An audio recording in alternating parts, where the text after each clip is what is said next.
No, she's right next to her. Rosalind's not coming. Yes. Good evening. Welcome to the committee as a whole meeting for Thursday, September the 5th. Ms. Coakley, will you please call roll?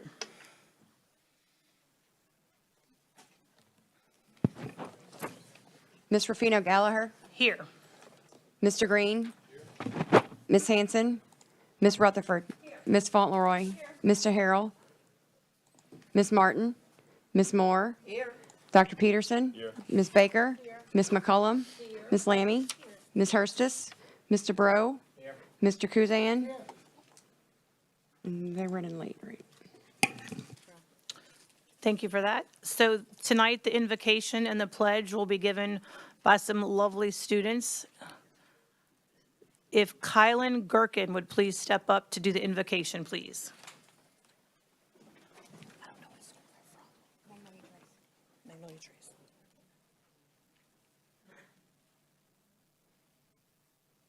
This prayer is for all the school staff. Thank you for the school staff for cleaning the whole school.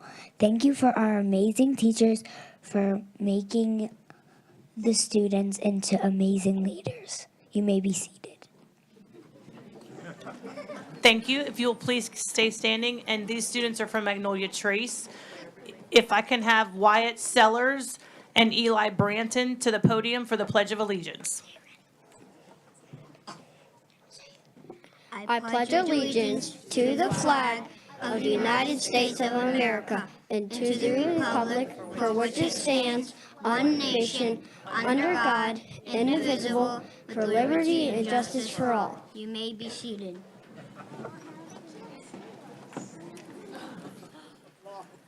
Thank you so much for that. We truly appreciate you, young children. At this time, does the board have any visitors they would like to recognize? Ms.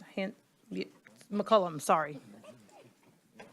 I get children's names confused. I just want to make a special welcome to all my Magnolia Trace friends who are here tonight, the students, these ambassadors. They are growing to be wonderful leaders for their school and for our community. And thank you to their parents and grandparents, I understand, that are here with them tonight. And I have one other little quick story that I can do to recognize Ms. Gardner and her wonderful Leader in Me program. At open house not last week, but the week before, I think, I was at Galesong Middle School, and I was having a conversation with the teacher, and she was telling me about her kindergarten child.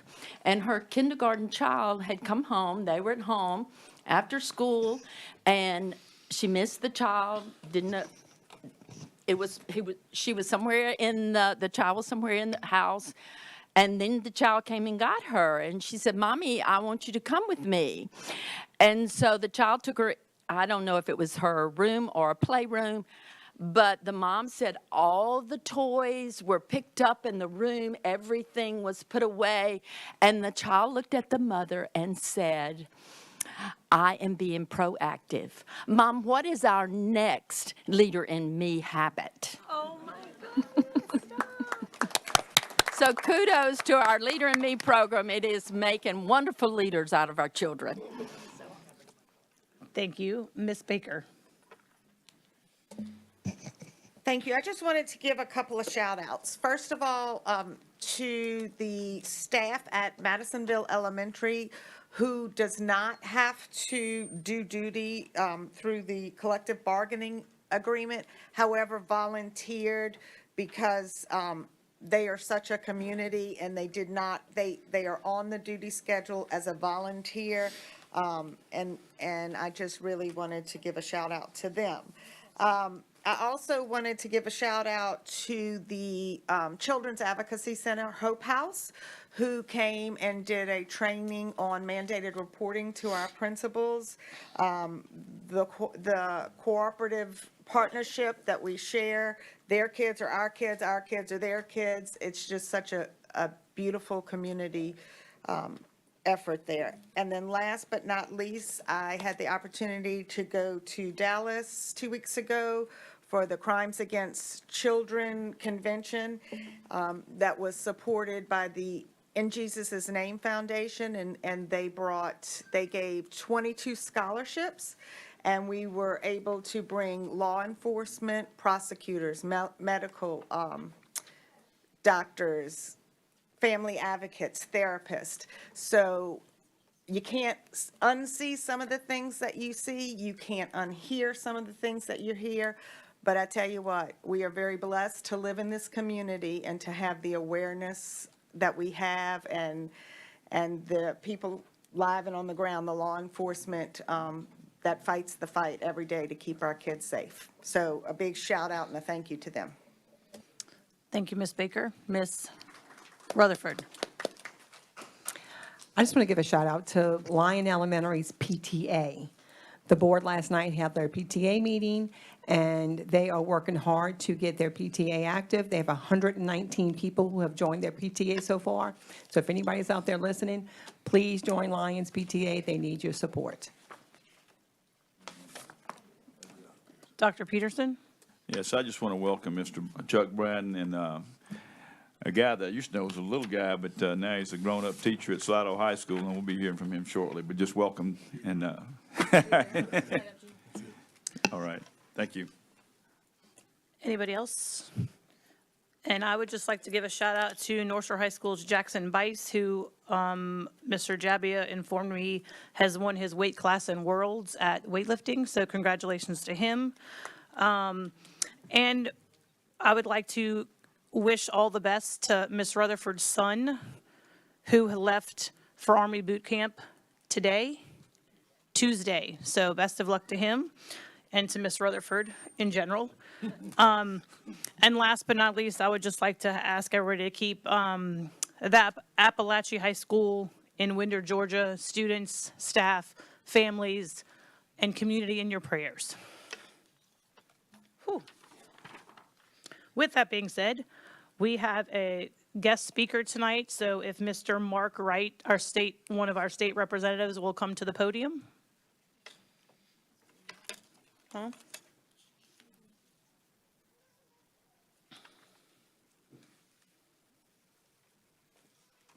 I got a step stool here. I got to maneuver. Thanks for having me. I appreciate it very much. Appreciate the work you all do. I think it's no secret that it's been a kind of fast and furious 6 months with a new governor, a new term. And quite frankly, you know, we have a lot of new people, not only in St. Tammany, but also across the state. I think about a third of our delegation is new. And that just creates a lot of its own dynamic that is, you know, sort of challenging. I represent District 77. I'm in my third term. I've got three years left. It's over with, you know. So you start to, you know, kind of do things you might not wanted to in the past, and coming to talk and defend legislators and some of the bills we did is the reason I'm here. And I really appreciate you giving me a chance to talk about it. I'd like to kind of give you a little perspective on the mindset of the people who voted for things or how the delegation saw it. With the idea of, I have sort of a proposal or suggestion moving forward with, you know, communication between legislators and the school board and others. And I think hopefully after I lay out a few things, you'll kind of see it a little differently.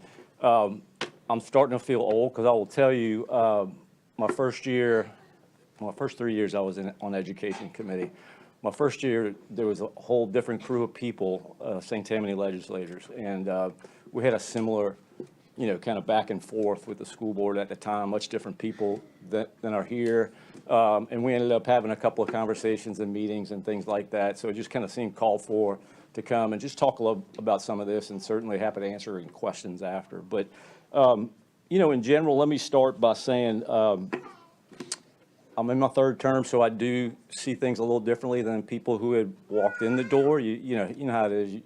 Things move slower, and you start to see where things go. But I'm also, I chair our Republican delegation, so kind of get caught up a lot into some of the operational things. So you also are a little taken back from the everyday in between type of thing. But I think the most important thing that I would start with is to remember that the committees in the House and the Senate are where the real work is done. Today, I purposely went through and looked at all the videos of the bills that we're going to, I'm going to mention, and then looked at some of the things that you all had said, and I think I want to try to find close the delta, so to speak. First off, the home study athletics question. Just a few things about this. I have some personal experience with it. My family, we have 3 daughters who were homeschooled. We have 2 others who are at St. Peter or SSA now. But my wife and I have been through that. We know the St. Tammany homeschool community fairly well, and I've purposely tried to engage because there's only about 1 or 2 legislators who have been involved in the homeschooling. It's not for everybody, and it's certainly a choice that's made for a lot of different reasons, and it just totally depends on the family itself. When I first heard that this bill had come out of committee, and to be quite frank, I don't pay attention to bills until they have come out of committee because you don't know what's going to happen. 75% die or don't go anywhere kind of thing. I don't want to say it's a waste of time, but really it's like I'll address that when I see that the committee feels like that's worth us voting on, if that makes sense. When I heard about the homeschooling beforehand, I thought about St. Tammany, quite frankly. And my first thought was we have Pontchartrain Christian Athletics, I believe. It's a private organization. I know a number of families who have gone, and somebody started on the Christ Episcopal basketball team for the state championship, and she was a homeschool, but they let her. I never really thought it would apply a whole lot here. I don't think there are many families who homeschool who would think, I want to be able to go and play for a public school team or any other team for that matter. They're in it for different reasons, right? But what you do see, there's no doubt, I know 2 families who did this where it became important by the time they were in high school to play a sport or whatever the case may be. They ended up engaging with the local school, Covenant High in this case, and they ended up going to the school, right? So in a lot of cases like these kind of things, I don't really see this as something that's going to have a major effect on us. Obviously, the legislature and the committee sort of disagreed on the subject matter that you all had talked about. I can see some reasons to be concerned, but at the end of the day, I don't think it's going to be a problem.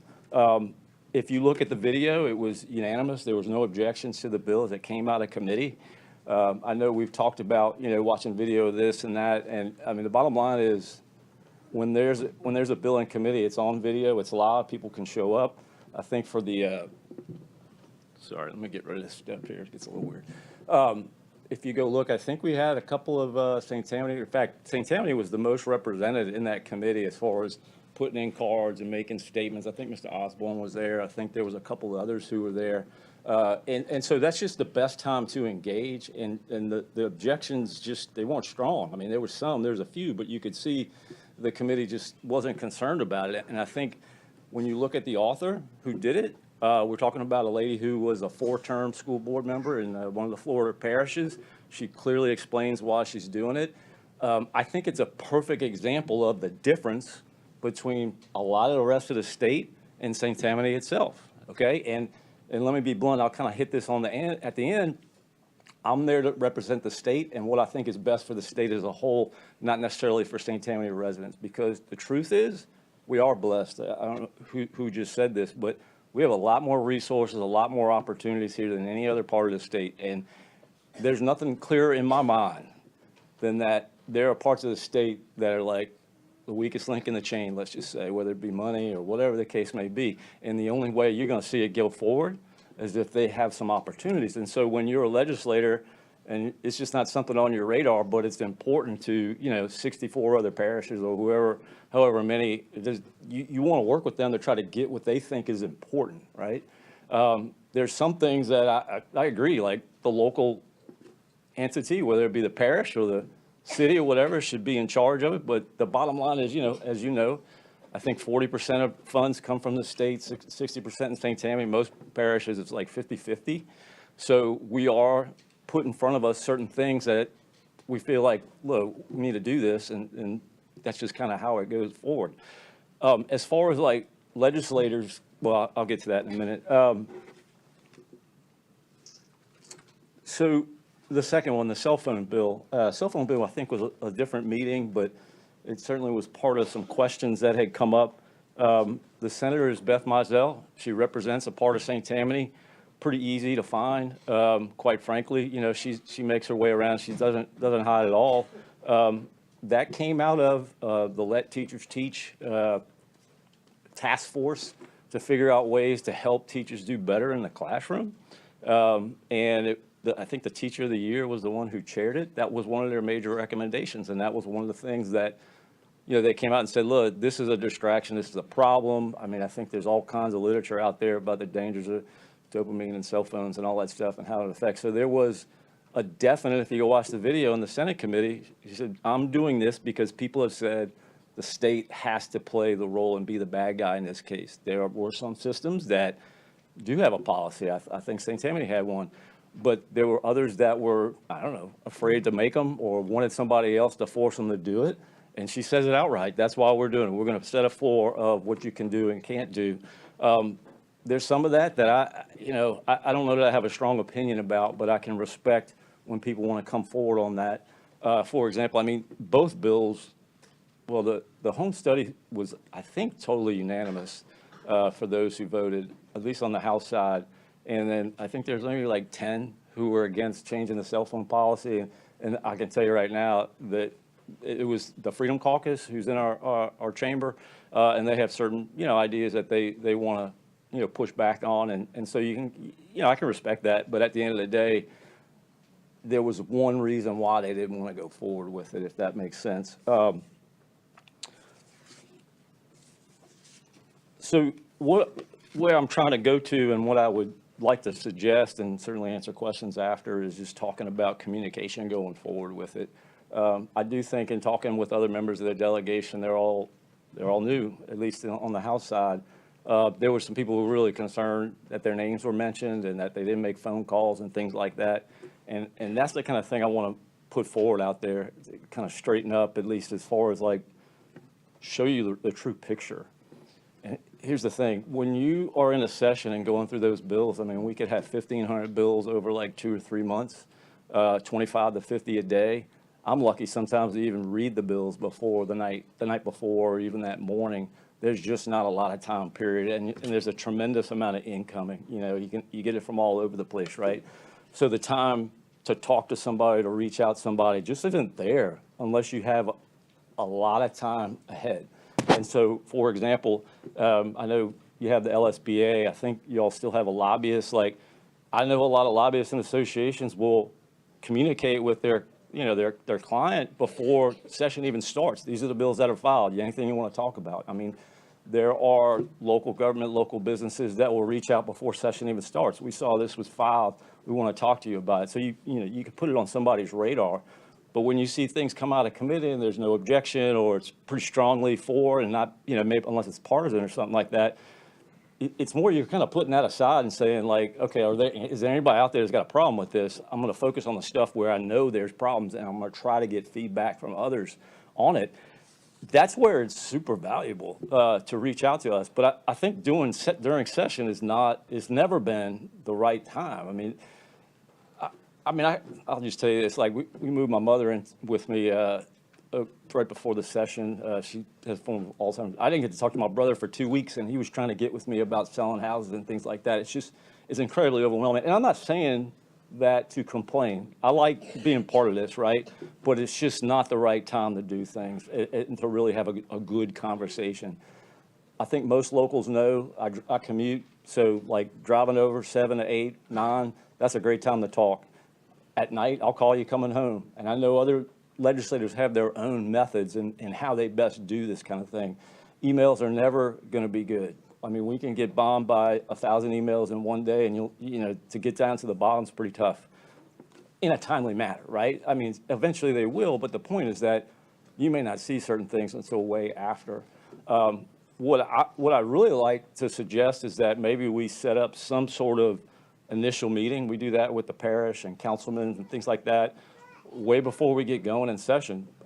We could do it before session starts, for that matter, and you can certainly point out to us certain bills that you think, look, we got problems with this, or we want to see you change something, or this or that. I mean, we are more than happy to do that. As I mentioned, I mean, I can't guarantee we're going to agree, right? I think you know that. But at the end of the day, if we are aware, we might be able to do things that make it easier for you or for the parish in general to accommodate. And we're certainly more than willing to, that's for sure. And it's just a question of how you go about it. I mean, before your time, Mr. Chavez, but when Trey Foltz was superintendent, I was on the committee, you know, I get these texts in the middle of the committee, you know, hey, this bill's coming up, let's talk about it, and going back and forth. Like, that's not off the table. I mean, certainly, like, if you're watching something live and there's an opportunity to, I would say this. If you're going to text, so let's talk beforehand, so I got your name on the cell phone and I know it's you, because to be honest, it could be 50 texts right there over one bill. It's just crazy the way things go these days. And so it's really easy to not see things, to not miss things, not to mention you're doing your own bills, you're trying to understand what's coming in front of you, you got speakers and leadership wanting to pull you in an office and twist your arm or whatever the case may be.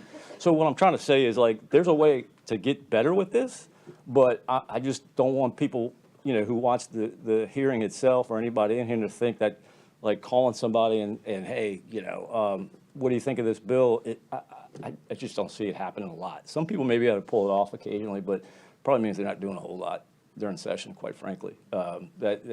There's not a lot of time or attention is really.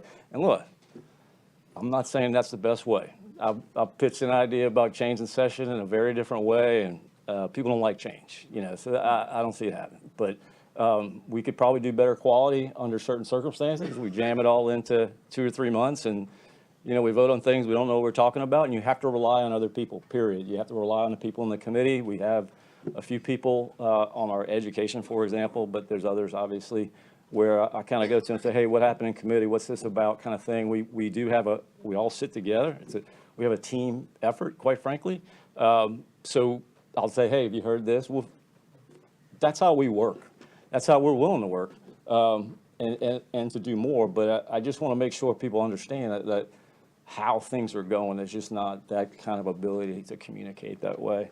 So, I mean, I'll leave it at that. Obviously, if y'all have questions or you want to talk about some of what I just said, but the whole idea is basically like, well, let's talk about doing this in a way that's a lot easier or more effective, let's say, during session particularly. Ms. McCollum, I know, you know, you reached out to me a couple times via email or something, and certainly try to respond to that. But my point is, like, you just don't always know what's coming if you saw everything.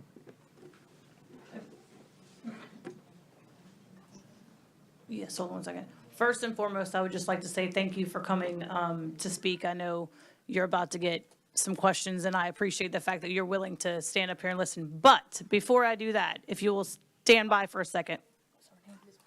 Ms. Bro, we would like to know if your students would like to stand up so we can applaud them for being here. And if they would like to leave, we would like to let them leave so they do not have to stay for this. So thank you so much for coming, Magnolia Trace.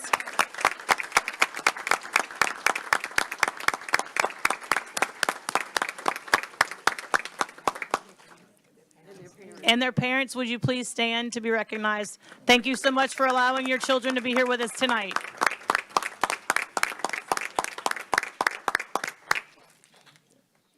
Bye.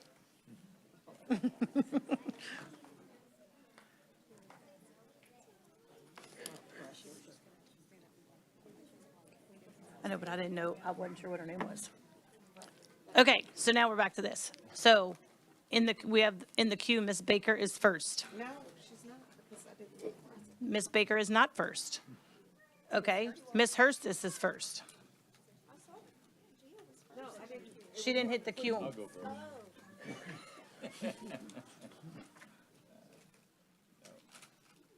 I didn't think I was that fast on the gun now. Okay, but I am. I know I've already said some stuff already in email, and I think you've already addressed that, so I appreciate it, especially some comments. So how are we supposed to, because I know some bills, you know, come up, and we don't really find out until you're already in session. So it's, you know, and you're already in it. So how are we supposed to get in touch with you? have is, what does the LSBA and your lobbyists do? My understanding up until this I year. don't care about them. What I care about is me, in my opinion, and there are some other things not related to school board that I would like to get in touch with you on. Well- So don't worry about them. Worry about what me as a taxpayer wants Ms. to Hurst, get in Okay, hold touch up, with hold you up. on. So- If you're Michelle, an be nice. organization that cares about all the bills that come through committee and you're paying people to monitor and to inform you about what's in it But and how that's you want to. school board related. I'm talking about maybe some other bills that aren't But school wait, board related. tonight is school board related stuff. Okay. It's not personal stuff. Okay. Well, there's some taxpayers out there that may have some questions, and he's also here representing them as well, as a representative, I know, right? but he was brought here based on the school board stuff that we talked and said we were mad at legislatures for some bills that were passed. So that is all we were discussing with him this evening. Okay. Well, excuse me. So maybe, let me rephrase that. Then how are they supposed to get in touch with you, or then how am I supposed to get in touch with you then? I think you talk to your representative well before session, develop a relationship, and then text is perfect, honestly. That's probably the best method. Certainly you can. But you just said that texting him during session and that is not feasible. If you don't know who it is on the other side and you got 25 texts right before you're supposed to vote on a bill, you're going to miss things. That's what I'm trying to tell you, is like if you are proactive ahead of it and you're meeting with somebody, letting them know, you got a much better chance. The truth is, like, you can't guarantee it. No, I mean, I wish I could, but you can't. I mean, all of us try to get back to our constituents when they come to us, right? I think the thing that started this conversation, at least among the delegation, was us reaching out to you in the middle of a session. And what I'm trying to tell you is, like, the structure of how things work in the Capitol, the process itself, that's not always going to be easy. It has to start earlier if you want to have a real quality conversation about what to change, whether to go for something or what. So before session, I should get with my representative and go over all education bills. Is that what you're saying? Not necessarily. My suspicion is that most of them, or 50%, whatever, you pick a percentage, or you're not going to be concerned about. But I think if you do have a couple of bills that you think are super important and you want to sit, especially in your role as a school board member, yeah, beforehand is ideal. I mean, we do that, like I said, we've done that with others. Parish council's one of them. I mean, there are assessor's office, you name it. I mean, I have ongoing conversations about specific bills. If I don't know, though, that there's something there that you have concerns about, I'm not going to Right, I know. mean, if you don't know That's how what I'm to, saying. yeah, get a solution. Now, the ones that came up that we were talking about, and the reason, these were things that have been apparently, law for many years, something that we didn't know about. And this apparently ruffled some feathers, and that's why, you came at us. Well, I don't want to say I came at you. I was communicating something that all of us had discussed. So if you want to phrase it that way, feel free. Yeah, But there was people I who think thought it's that fair. too. Well, look, if you call out, I've never called out an elected official's name at a mic in a committee ever, okay? I've never seen it in the Capitol, and my point is just that when people's names are put out there, it's kind of like, that's not fair, because they have done things. They did, but that's not, the expectation was sort of I like, asked them, I didn't call them out, I called them to say, hey, Why I didn't would you like call? your help You in said- getting this 86th. I didn't call, they had nothing to do with it, they weren't even in office when this happened. So how am I calling them out? okay, let's just back up. We can't. We're talking about this past session, the laws that were passed, school board implemented policy Right, based on the but you're laws. telling me that I called them out on something, I didn't call them out on something that they didn't have anything to do with them. I asked them to help us try to 86 something that has been in law for a long time. Ms. Hurst, I looked at the video, and it's quite clear that Kim Carver and Brian Glorioso Correct. were asked, why didn't you call me and talk about this bill? That is That's. not what I said. I said, call me so we can discuss this. I will look at it for the second time today when I go home. If Please I'm do. wrong, I will let you know, but I'm Please pretty do. confident I saw what I saw. Yep. Okay. And that's what they saw. I mean, so I'm not the only one. I'm just, that's why I'm here. I'm trying to, it's not an easy thing, but we need to talk about this. Somebody needs to bring it up, and that's why we're bringing it up. Like, it's not productive for anybody to start calling out names about whether they did for a bill or not. That's not fair, because they weren't involved in that kind of No, way. they weren't. Right.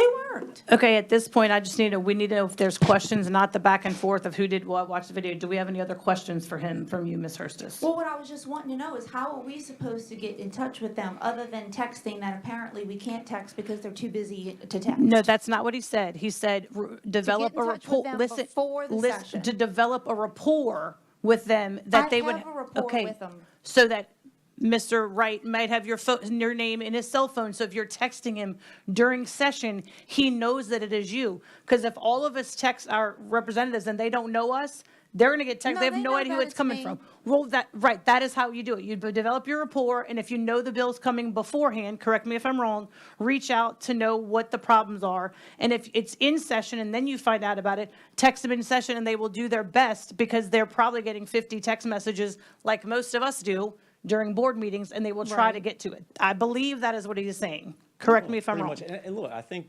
part of this is about the nature of education policy. Like, we know the bills ahead of time. We generally know who's on the committee, what people are going to be thinking.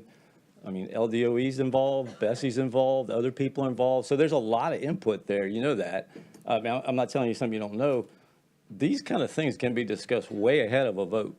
But if I don't hear anything from anybody specifically about a bill, I'm talking to my fellow reps, I'm using my mind, what I think the district would want, and that's how it's going to be. But I mean, if you disagree with how the thing was voted on, then, like, I'm just telling you, like, the best, most effective way is to reach out ahead of time, develop that relationship so you can get that quick response. I do. Thank you. Okay, my questions are kind of simple. Sort of, like if you were the one who had a bill that you wanted to put into place, let's just say you write your bill, however it goes, before it goes to committee, if you were my representative for my district, then a phone call like, hey, this is about to go to the thing, the education committee is going, how do you think it would affect St. Tammany Parish? Because while I do appreciate the fact that you look out for the entire state, the people that elected you are the ones that would be more, it would affect them more what your vote was. So I think, my opinion is that there's got to be a better relationship between the, and I know who my people are, and I won't call them out because I saw them at North Shore High School. They know who I am. But like, I have emailed to be like, hey, I'm just curious why you voted this way, because you guys voted one way and our entire board that you represented, a part of our district, voted the complete opposite.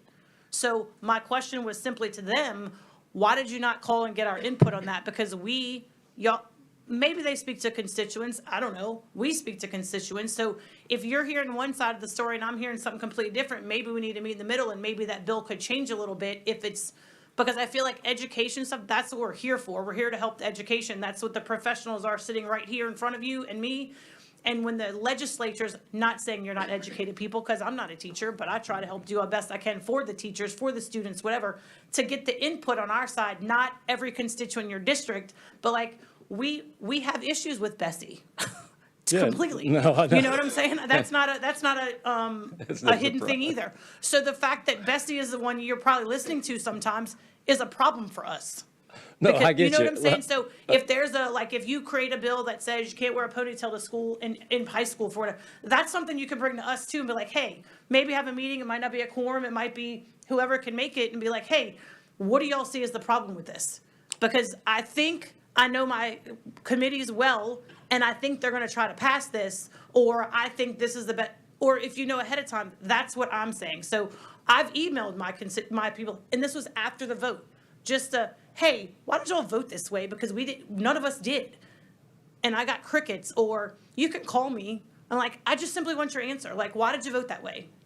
And that's where I had a problem. So I didn't call anybody out specifically, but I did say, I emailed my people and they know who they are because I've met them. But that is my concern, is that the education things that come up in that committee, like, we're here for the same thing.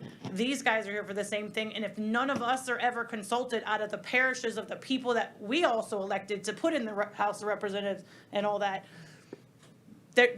we should all be working together. Look, And your vote and our vote should kind of be close. Maybe we might be an 8-7 vote and it passes with you guys. But if we're a 15-0 against it and y'all are a however many to none and passes, there's a problem. So, okay, yeah, I mean, I think, let me just address a few of the thoughts you just said. I mean, look, I agree. I think if you're carrying a bill, the best policy, the best practice is like you're taking 6 months, 3 months preparing the bill. You're reaching out to everybody, including locals, but also statewide about policy. It always depends on like, what's the motive behind it, right? It could be a statewide group that says, hey, we want somebody to tee up this bill and vote on it. That's a different ballgame, a little bit. But yeah, no, you should be doing your homework, developing those relationships. As far as like, for example, if you all say 15-0 a resolution, that's certainly part of your prerogative and it's something we should pay attention to, and I think most do. But at the end of the day, it comes down to like what really, like literally, like what do I think is in the best interest of the state as a whole? And in some, I mean, like, look, maybe we should communicate that with you. Like if you call me and I'll say, well, look, this is where we are and this is what we think is best. That'll be done. I don't think it's done in a vacuum. That's for sure. Is what I'm trying to get at. And then look, sometimes we're going to disagree about the big picture stuff. I mean, I appreciate your role and the things you need to do, but I mean, obviously we've got constituents who are families of the public school system. We got constituents who are part of the private school system. Me personally, Covington, we got a lot of retirees and empty nesters. They pay the taxes. They're not really thinking through what's going on 9 to 5 in a school. They're thinking about what's being taken from property tax or this, that, or the other. So it's very possible. I'm not going to commit to one way or the other, but I do think you're right. Like if Senator Mizell, for example, as I mentioned, she was the one who did the cell phone bill. Yes, I don't know who she reached out to. I know she reached out with that task force, and there was a lot of teachers involved, and she worked with LDOE. I mean, when I said Bessie, I just kind of meant it more like we got a number of stakeholders all got a little thing in the pot, and you got to figure out what's best. So. Okay. All right. Next up is Dr. Peterson. Take that off there. Yeah, Mr. Wright, thank you so much for representing us and sharing your time with us this evening. It takes a lot of courage sometimes, and I appreciate that. I just want to give you a little bit of background very quickly, because our relationship with the legislators was not productive over recent issues, and that's probably what we're talking about here. But we have a similar relationship with the Bessie Board, and it's frustrating as a school board when you don't get the time of day when you voice yourself and you attend the meetings and you mentioned something else. You said with the whole state as a whole. Well, almost all the public schools in the state of Louisiana are having similar experiences with Bessie. It's like so independent, and they override the majority of schools in the state of Louisiana, school systems, with some of the issues about how they evaluate things and what have you. And so. And there are educators and business people and wonderful people serving on school boards across the state that I think would echo my sentiments right now. And that's in their relationship with Bessie. Well, we don't want that kind of relationship with our legislators, and we don't have that. But sometimes we are directed by, encouraged by Louisiana School Board Association as to when you need to go to Baton Rouge, when you need to approach this. And so we kind of took that. So, okay, they know more about this than we do, so we go. And we show up, and we voice our opinions. And just before the session started, and most recently on some of these topics, we met with the legislators, about 8 of us, and the legislators went in and did exactly the opposite of what we encouraged them to do, asked them to consider, or at least postpone it and do something, but let us think about this. And then afterwards, we were approached and said, by our legislators, and said, we need to meet and have a talk about this. And my response, I'm sorry to say, that wasn't what it should have been, but my response was, why? You already voted no. You already discarded every one of our votes. We represented, these 15 districts are the entire population of St. Tammany Parish. And they were totally discarded, and the vote took place, and here we are. And I was told, yeah, you got to be on a committee. You mentioned that earlier, because that's where things get done. And maybe that was the motivation. I do not know. So I guess I'm just giving some explanation, maybe for some of the frustration you may be hearing. It's coming from those areas, I think. And just, I know it's a tough job. I don't know the job, but I know it's got to be tough. And I just wish you well. And I know I'm willing to work with you. I'm sure all of our school board members are. We just want to get things done for our constituents and the people that we serve and our kids. And we think we have a pretty good handle on what might need to be done at this level, but we need help. So thank you, sir. No, absolutely. I appreciate that. And I trust you do. You are. I mean, I feel like I want to add something to, I draw out something that you said. I know associations like to bring everybody in for a big deal, like a conference and things like that. And I know I've had an exchange about taking pictures and being out there in the rotunda and stuff like that. Like, I will tell you, like, ever since I've been there, I think it's almost a waste of time. Like, in that environment, like, you might be able to get one little comment or yell at somebody or whatever you want to do, right? But at the end of the day, like, it's got to be way ahead of time, having that trust, talking, understanding the pressures of what one person feels they need to do or not do, that kind of thing. So that's what I'm trying to say. Like, look, if we're going to have a regular conversation, let us meet way ahead of session. You get a chance to look at the bills that are filed. There's chances to do that. I mean, I get it. As far as the ignoring and things like that, I'm sure everybody's got their own reasons for why they vote a certain way. I don't want to presume I know it.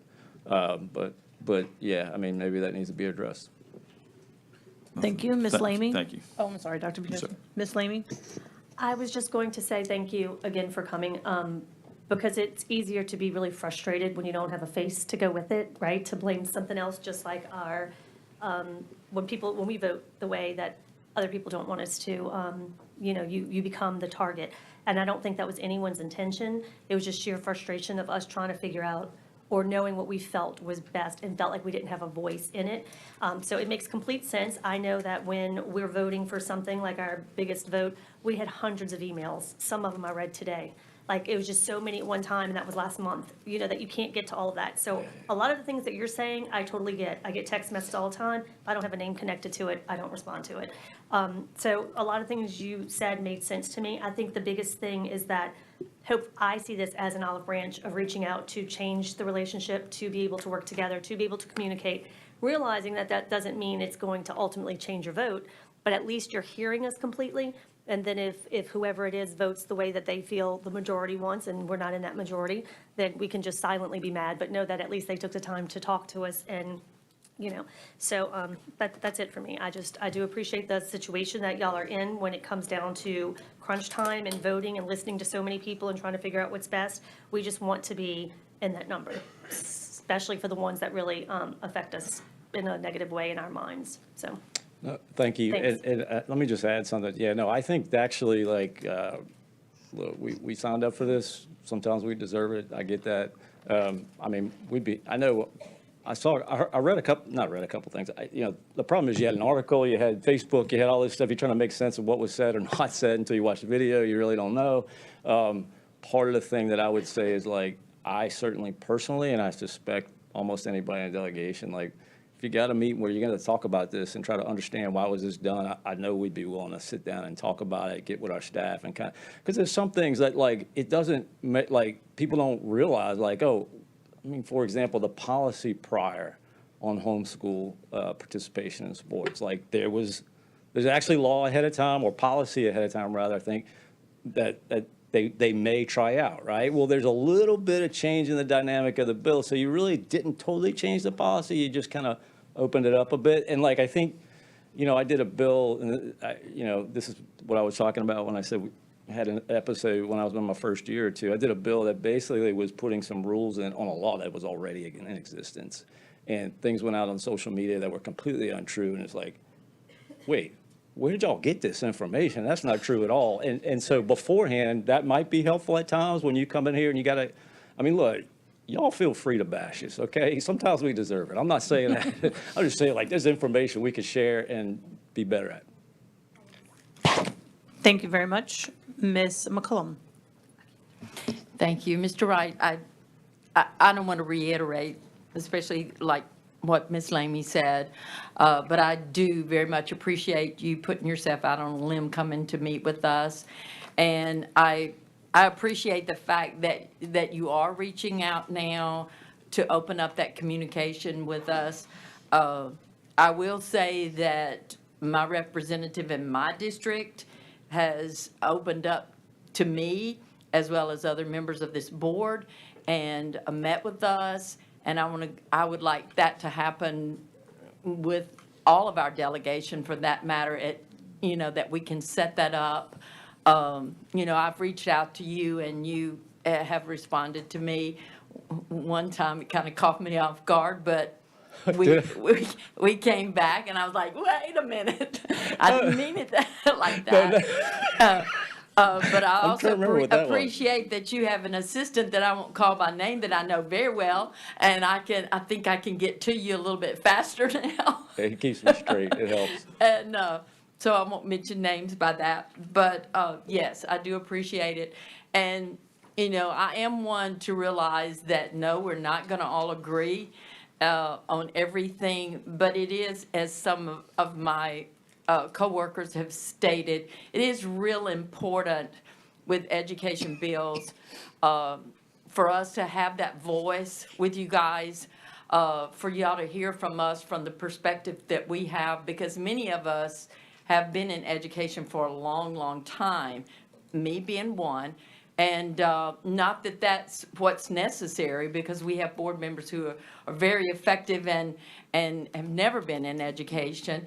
But it's real important for us, and I have said that since I became a board member, to try to reach out to you guys and communicate and let you know. I do know that there was one bill that I reached out to my representative and said, look, this is what's wrong about this.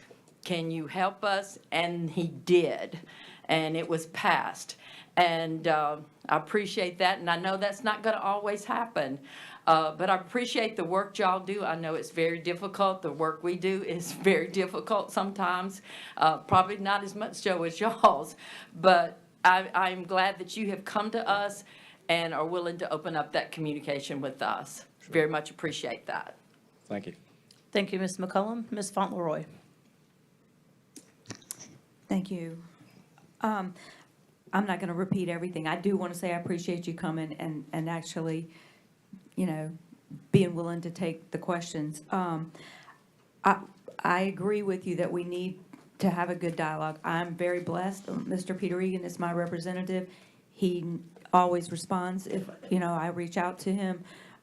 He, Mr. Carver, and Mr. Glorioso met with me and a group at my request, and it was very productive.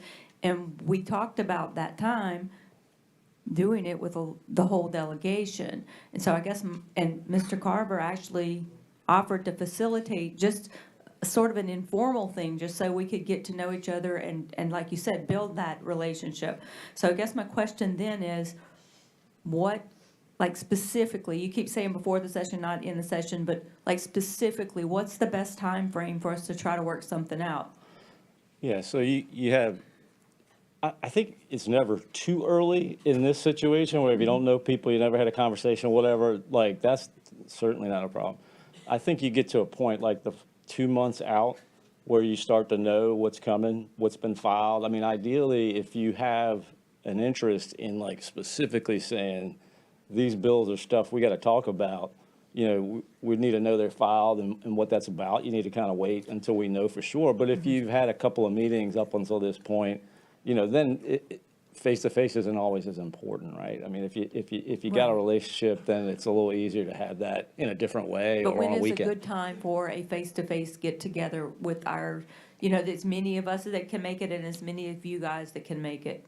So you're saying, like, I assumed you meant the calendar year. Yes, You're I'm saying sorry. yeah, no, that's what I'm saying. Like, so next year is a fiscal session, doesn't start till April. So you got 2 or 3 months. In 25, that would work. Filing deadlines are usually 2 weeks out, but bills are filed well ahead of time. So you start to see what's coming and what's not, if that's important. If it's more about just meeting and talking about things in particular, I mean, next week works. You know what I'm saying? Like, Right. Whatever, whoever can get there, Right. you get the most there, right? Right. Yeah. So I'm still shooting for a date here, like a time frame. Do you mean in October or February or? Yeah, no, I say, well, look, how about this? Let's just say, you want to try October? That'll work. I don't want to speak for them on No, calendar still, I'm sorry. I'm just asking when But- it's less work you know, like when y'all have less on your plate and, So that first month before session and that month or so after, that's when it really gets pretty tough because you're following up or you're getting ready. I'd say, you know, if you want to meet, let's do October and then we can set up something kind of early. I mean, okay, I'm putting Mr. Kim Carver on notice. He offered to facilitate, so Kim, October, set something up. you got it. I mean, one thing that we have done, we didn't do it this year because it was so fast paced, but our delegation has had a regular meeting, like a lunch or breakfast in the past. And we would invite, offer, like whoever it was that wanted to talk, so, you know, maybe like chamber or parish council or whatever. So I think we're going to go back to doing that this year. It's just a question. There's almost never a good time for when you're going to do it. But that's the whole point too, is like we can make the space in a certain period of time during session. Early on, it's better than not, but where you can kind of sit for half an hour with everybody as a whole and the information's up to date. That's fairly easy. And, I want to apologize to you, but it's a perfect example of what I was just talking about. So you and I had gone back and forth a couple of times, good conversation about the bills and things like that. I didn't realize until maybe this weekend, I don't know, Andrew could vouch for me on this one, we got bombed with about 2,500 emails about Holocaust standards. And when I tell you, it was like a week before you could get down to emails that were submitted, because we're just not capable of doing it every day. It's just, and then I saw you had come back with another response, which is fine. I just didn't see it until I waded through all that mess. So my I thought you apologies just if conceded that I won the argument. No, it's okay. you got it. No, but thank you, and I do understand that just because you don't vote my way doesn't mean you didn't hear me, so. You got it. Thanks. Thank you, Ms. Fauntleroy. Ms. Baker, is this really you this time? Just checking. Okay. So I really don't know that I have that much more to offer that hasn't been said, but again, genuinely, thank you. Because I just want to say the frustration is we come, we call, we talk, we go to Baton Rouge. My particular frustration, I think, is with Bessie. So if Bessie seems to have so much more power and dictation to what we do and how we do it, then really, sometimes I get so frustrated and then what is the purpose of local autonomy and a local school board? And I think that's, we go through all the checkpoints of what we have to do and how we have to hear things. And sometimes I just feel like it's an absolute waste of time with Betsy, because we will say we will have been heard before, during, and after their vote. And it just seems like what we have to say as a representation of our parish, it feels rubber stamped. It feels like the decision was made before we even spent our entire day sitting through a Bessie meeting for 3 minutes to talk about why we are in the position that we're in. And then it's like, yeah, we hear you. No. And it's just, that's the frustration. And it really doesn't really have so much to do with you all as much for me as it does for Bessie, because you speaking to people from Bessie, they hear you, they acknowledge that what we're saying makes total sense, and then it's a complete opposite. So there's the frustration, but I very much look forward to a relationship and being heard. And look, I'm all about whatever is best for a child, whether it's public, private, homeschool, whatever. But I do know this. I do know that without a very strong public school system, you will not have a strong community. And you only have to look a short distance to see a perfect example of that.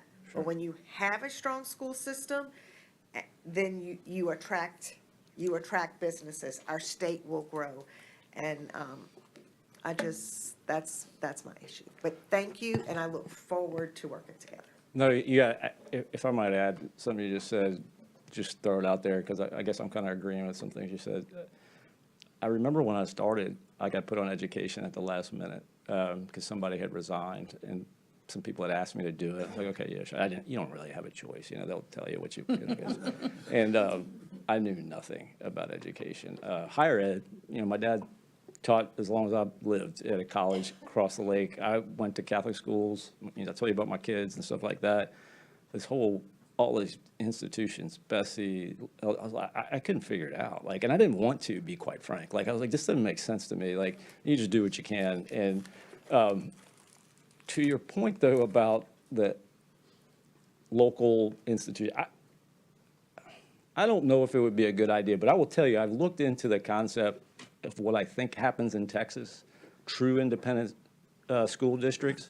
I like the idea. I think the catch, I mean, this is the catch, right? Is like, if you're given, 40, 50% of the state budget is coming from people who are approving it, like, I know it goes through Bessie, but ultimately, like, we're signing off on it, right? Like, do you get to keep that? Probably not. Like, I think people, if they're going to have a say in the money, they want to say in the policy. And you sort of get some of that. But I don't want to say that's should be off the table. I just think that would be monumentous. But the whole alphabet soup is, it's kind of a mess. Yeah, I get it. Thank you, Ms. Baker. And I'm going to skip to Mr. Harrell since both Ms. Hurstis and Dr. Peterson have spoken, so I'll go to him first. Thank you, Ms. Gallagher. We really appreciate you coming in. I know it's not easy, not tough to kind of face this fire sometimes, but thank you. I know we've talked a few times over the years, so I appreciate that. I think it would be really helpful if the conversations and the meetings were more proactive than reactive, because it seems that the conversations only happen when something's reacting, whether it's from our side or your side or other legislators. That said, you had mentioned like maybe a luncheon. Mr. Jabbia, perhaps we can get with Lakeshore's Pro Start, let them do a nice 3-course meal. Those are always good, especially since we're not getting dinner here tonight. But maybe we could, February, March, invite the legislators out, let them do the Pro Start, kind of show them Lakeshore or one of the other schools, and invite them in, and we can have a good afternoon talking. Sure. Sounds good? Yeah. Thank you. And I will go to Mr. Green since he has not spoken yet either. Thank you, Madam Chair. Thanks for being here, Mark. So, again, just to reiterate some of my colleagues, I think our biggest issue from a public school board at the parish level is with Bessie. But you guys legislate Bessie's existence. And so, when you follow that all the way up the totem pole, then you have to be held accountable for what Bessie does. And the 6 years that I've served on the school board, what's become very apparent to me, for whatever reason, whatever motivations, the cards are stacked against public education. From the way they're scored from accountability perspective, unfunded mandates.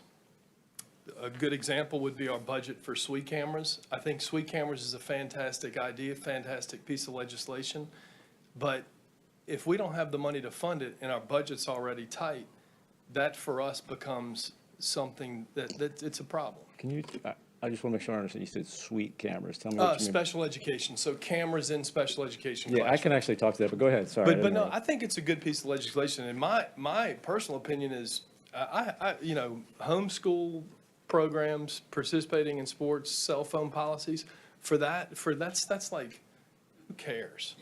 Honestly, our biggest issue, again, is with Bessie and how you guys legislate it and how, again, we had a charter school program come in here. Clearly, the community doesn't desire a charter, the 15 members of these boards in our communication with our community.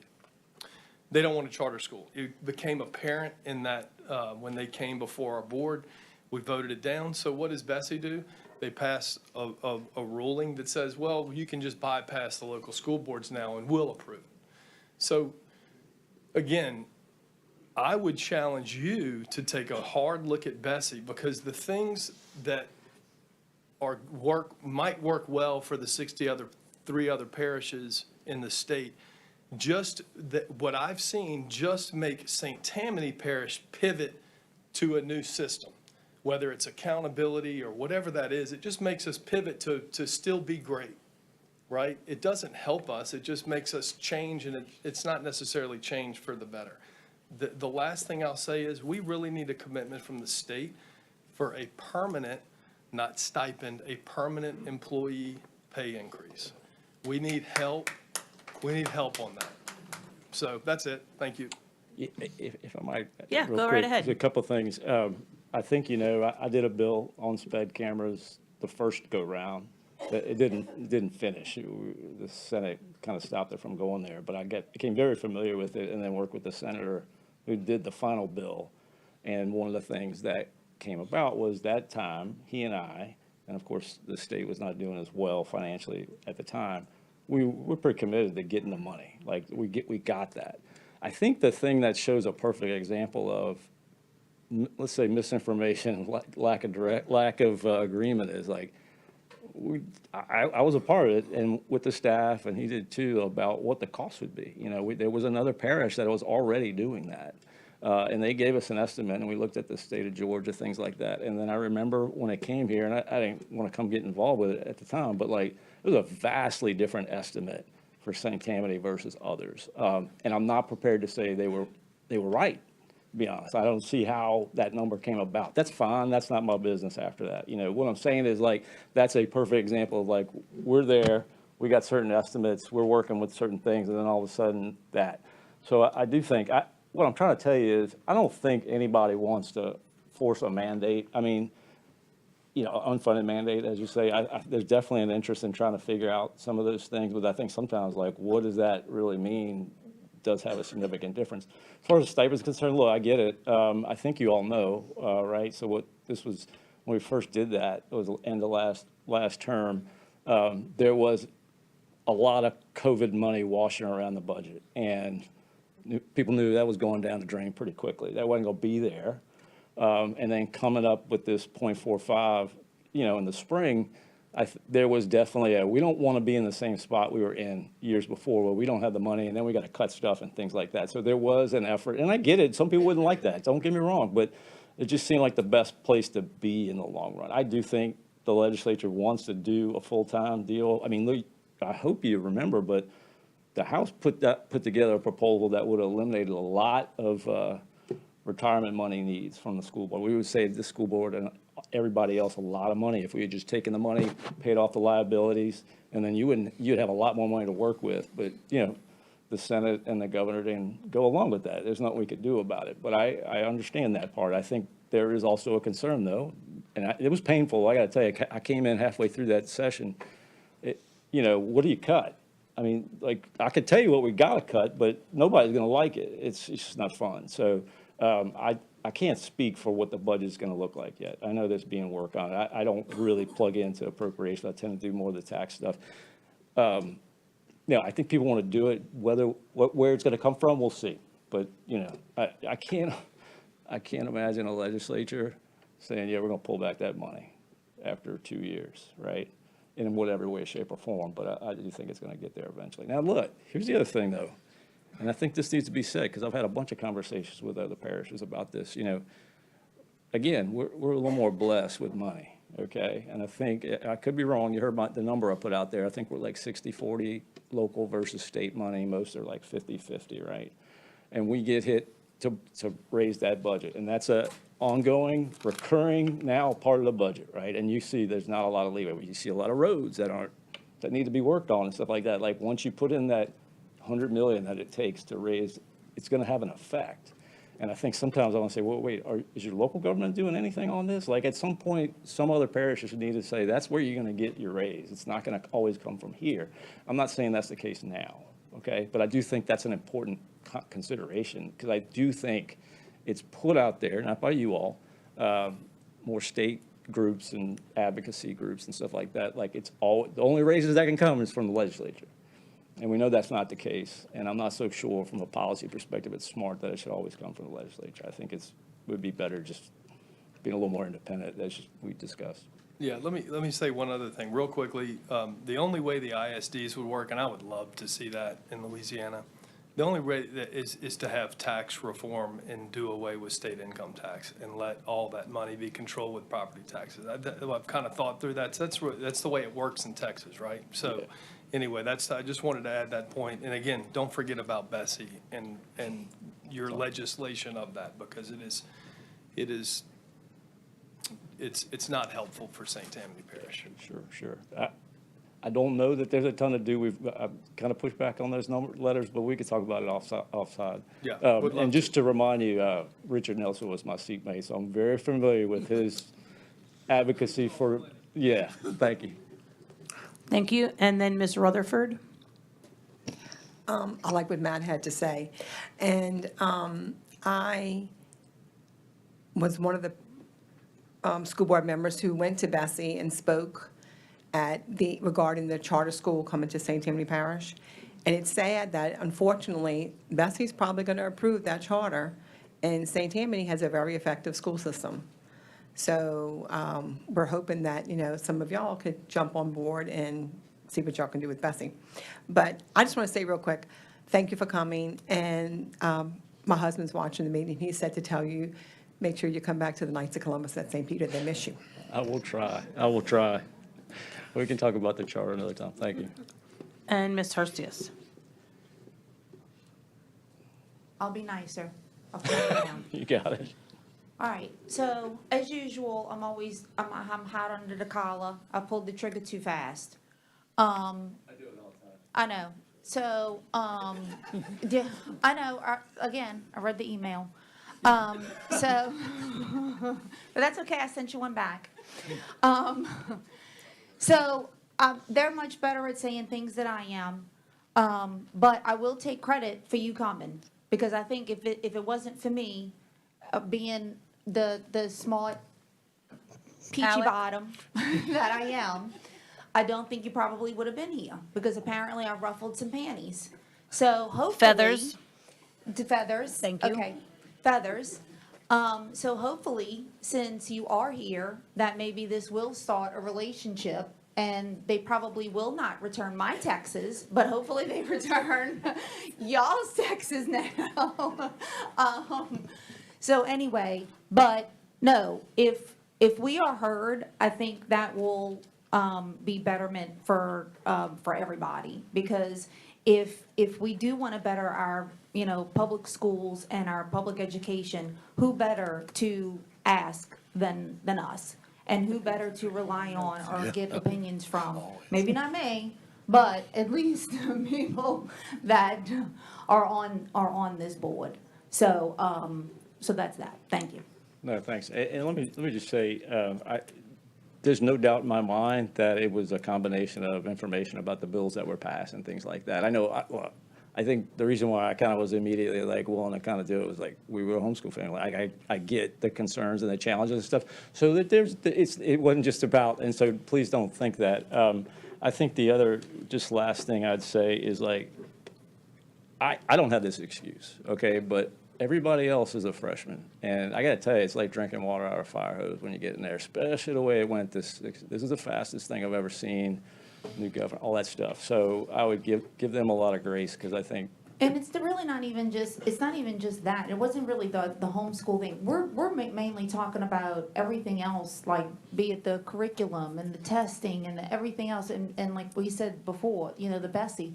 But really, you guys can come up with some great bills. You guys can vote down stuff. You guys can do a lot for us. And we want y'all to hear us. Simple as that. Thanks. Sure.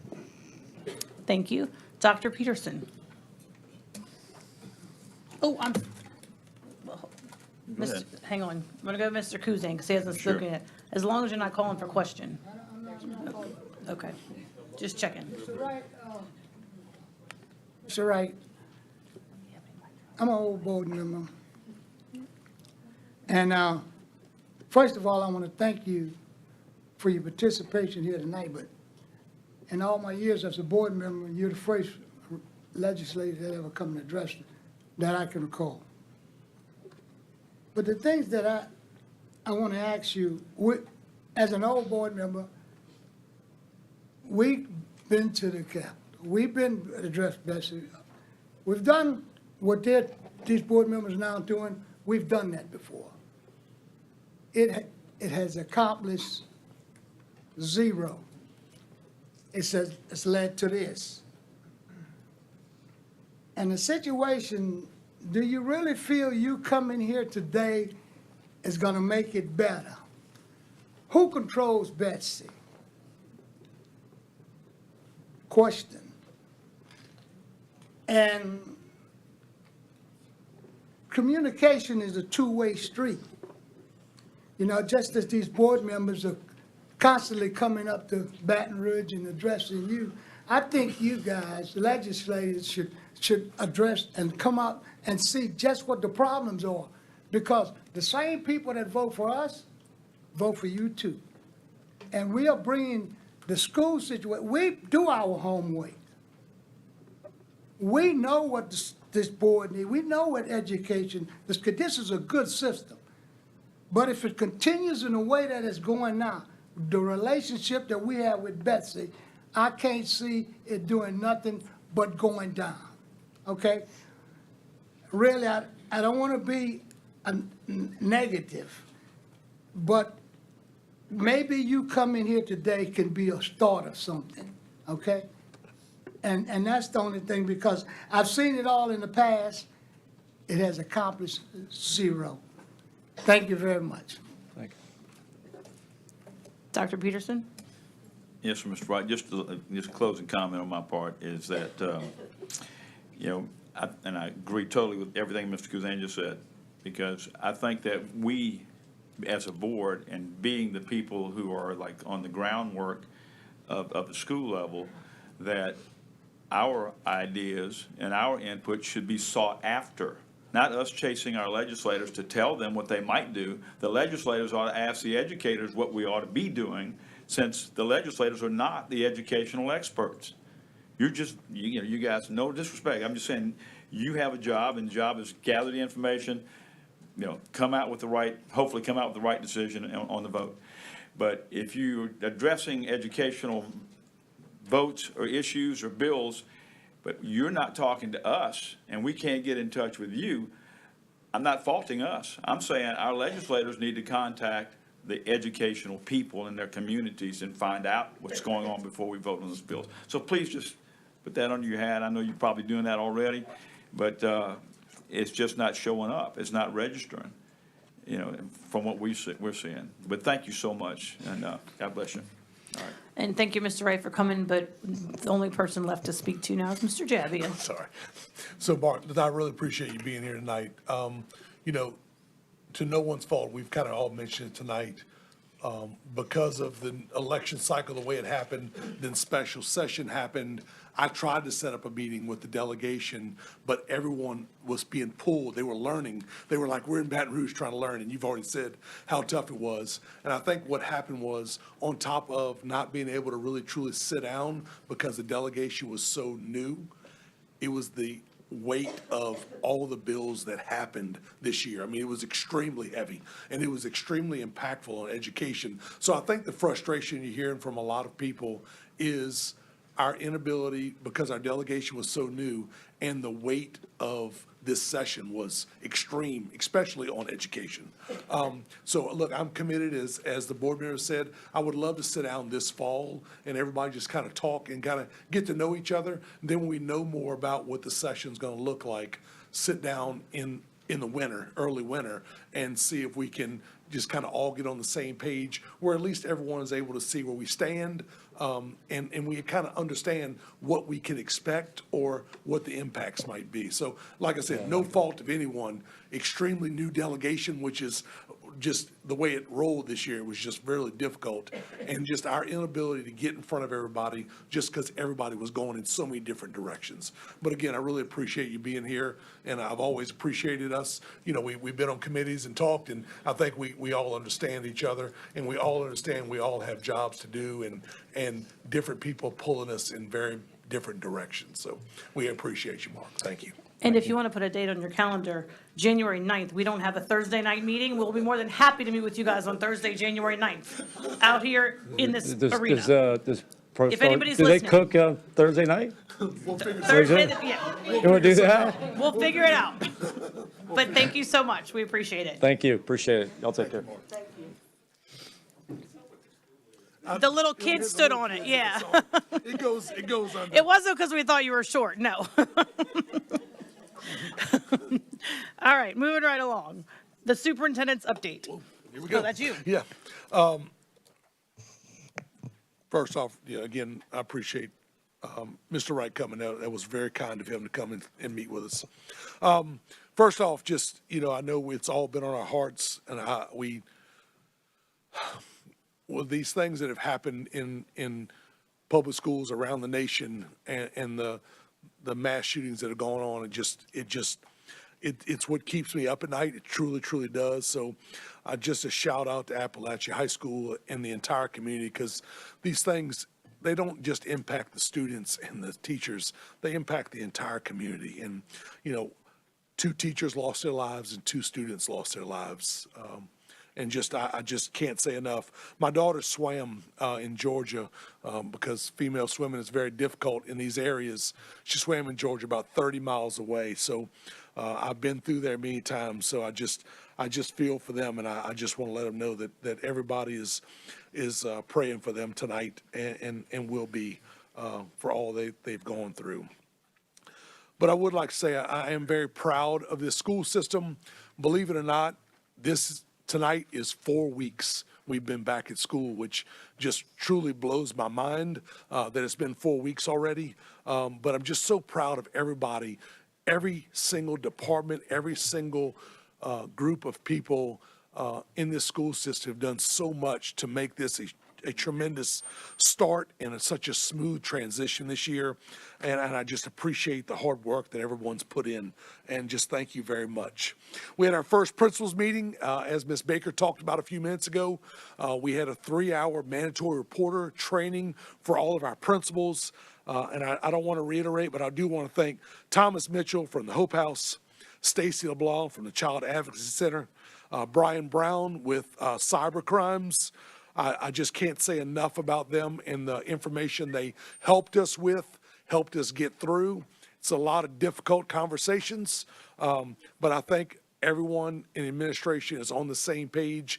We all understand where we are right now and what needs to be done. So I just want to say thank you to everyone that was involved in that entire training that we went through on Tuesday. There you go, and the first in the state. Thank you, Ms. Baker, and I appreciate you being there. North Shore Technical Community College and St. Tammany Corps hosted an ACT Work Ready Boot Camp. We had members of people from all over the state. A former Bessie member, Ms. Bofi, who is a tremendous supporter of CTE, was there because she runs in Lafayette Parish, a work-ready center, CTE center. So I appreciate her being there. She was always a huge advocate of ours. So I want to tell her thank you, and I appreciate her. But I want to thank Ms. Straderberger and the entire team. We were there working hard. We have boots on the ground. We are working so hard to try to make sure that we make that connection with our community and our schools so that we get students ready for their next step in life, whatever that holds. And if we could show a quick video real quick, we're going to show a video of what we're doing, what we did currently at North Shore High School, just to start that work right away. We are bringing over the medical truck, and the medical truck specifically talks about all the medical jobs inside of the Army. The truck we have here is called the AS5 Army Medical Truck. What they have inside is they have short CLS classes, combat life-saving techniques, as well as have a list of different kind of jobs like x-ray technician, dental, all that kind of stuff. And they have some mannequins in there where the students can practice doing life-saving techniques, practice putting on tourniquets. So it's really nice to be excited by it and see like this may be work, but this is also really fun, and it's fun to help people. Instruction was great. They were very clear on their rules, and but they were also very cordial, very nice. The kids enjoy it. They get to see, exactly what the military has, and they can relate that to the civilian work. Not all kids are going to join the military, and we know that, but we just want to offer them an experience to be able to see something if they decide to do this later on, when they leave school or go to college and advance themselves in a career outside of school when they graduate here. I think it's the closest thing to being a superhero and helping people. And it's just something I've always wanted to do. Go Army!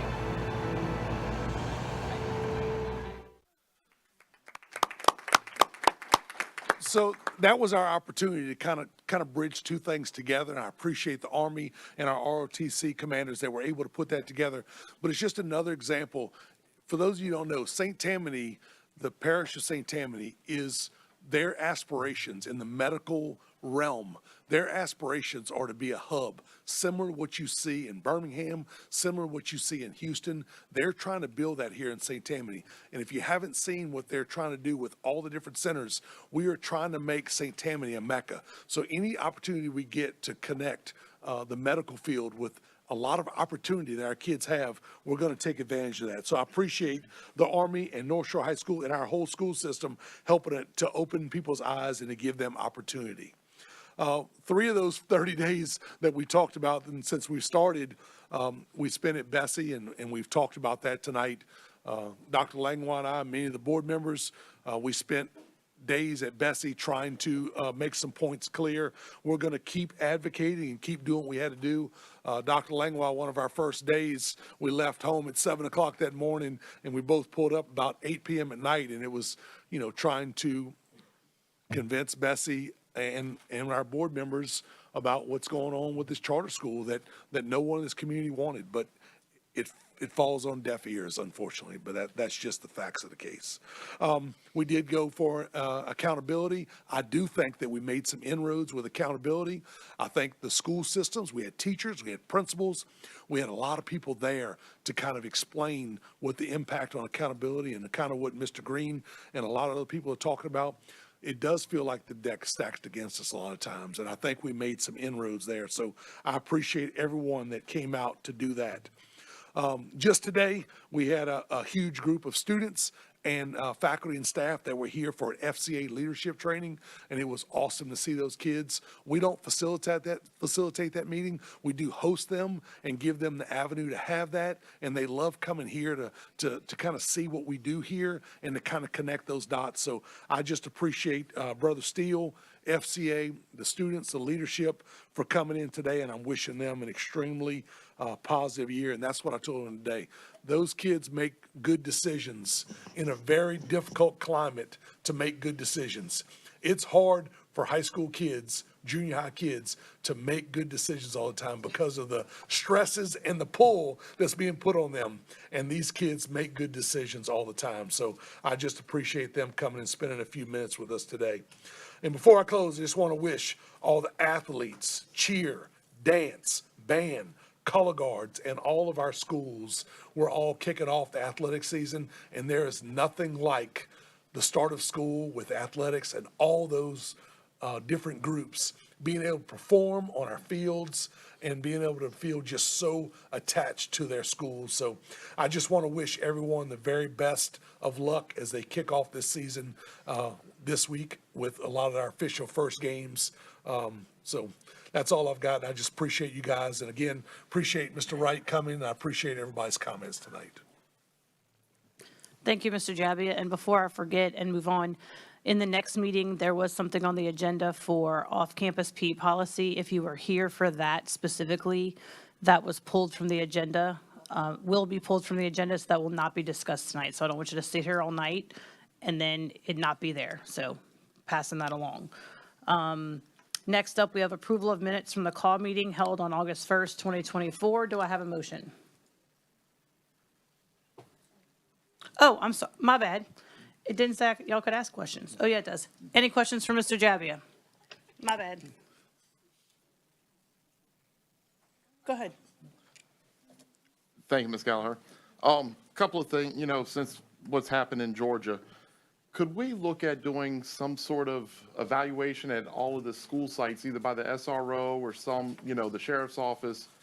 I think it would help the teachers and parents know, but train the teachers and train the staff at each school site on what they should do if something were to happen. Get like a true, more than just a lockdown drill. Right.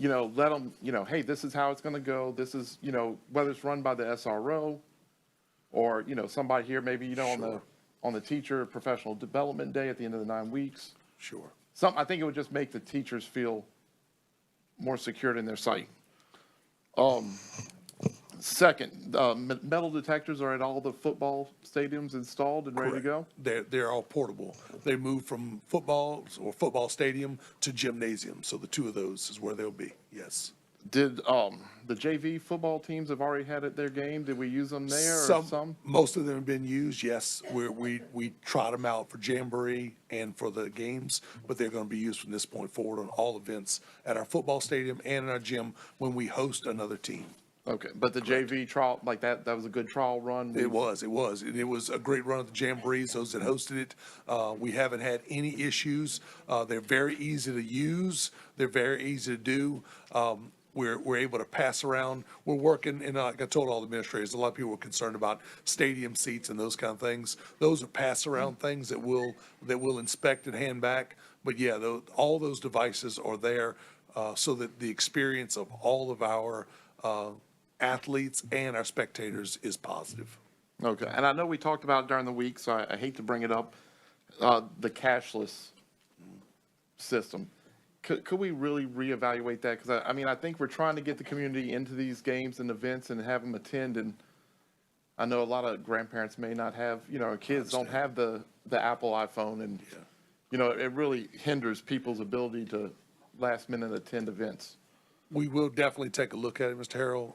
I can tell you this, I asked the principals, the high school principals that hosted Jamborees, had they had any pushback. They've had zero pushback. And the people that want to come to our games are going to come to our games, and they're going to make it work.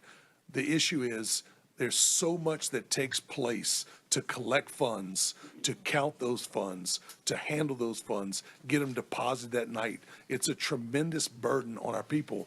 And it truly is, it's an opportunity for fraud to happen.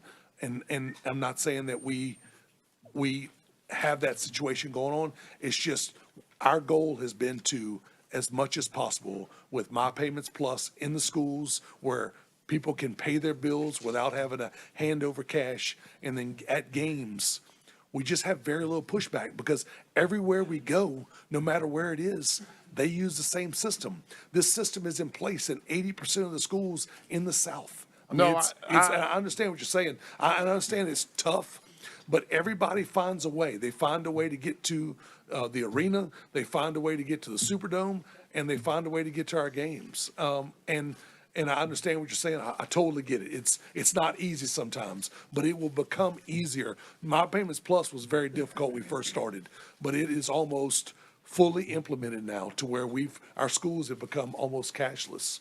No, and I think if we can continue to keep the majority of the people going cashless, right, then the amount of lost potential would be even less.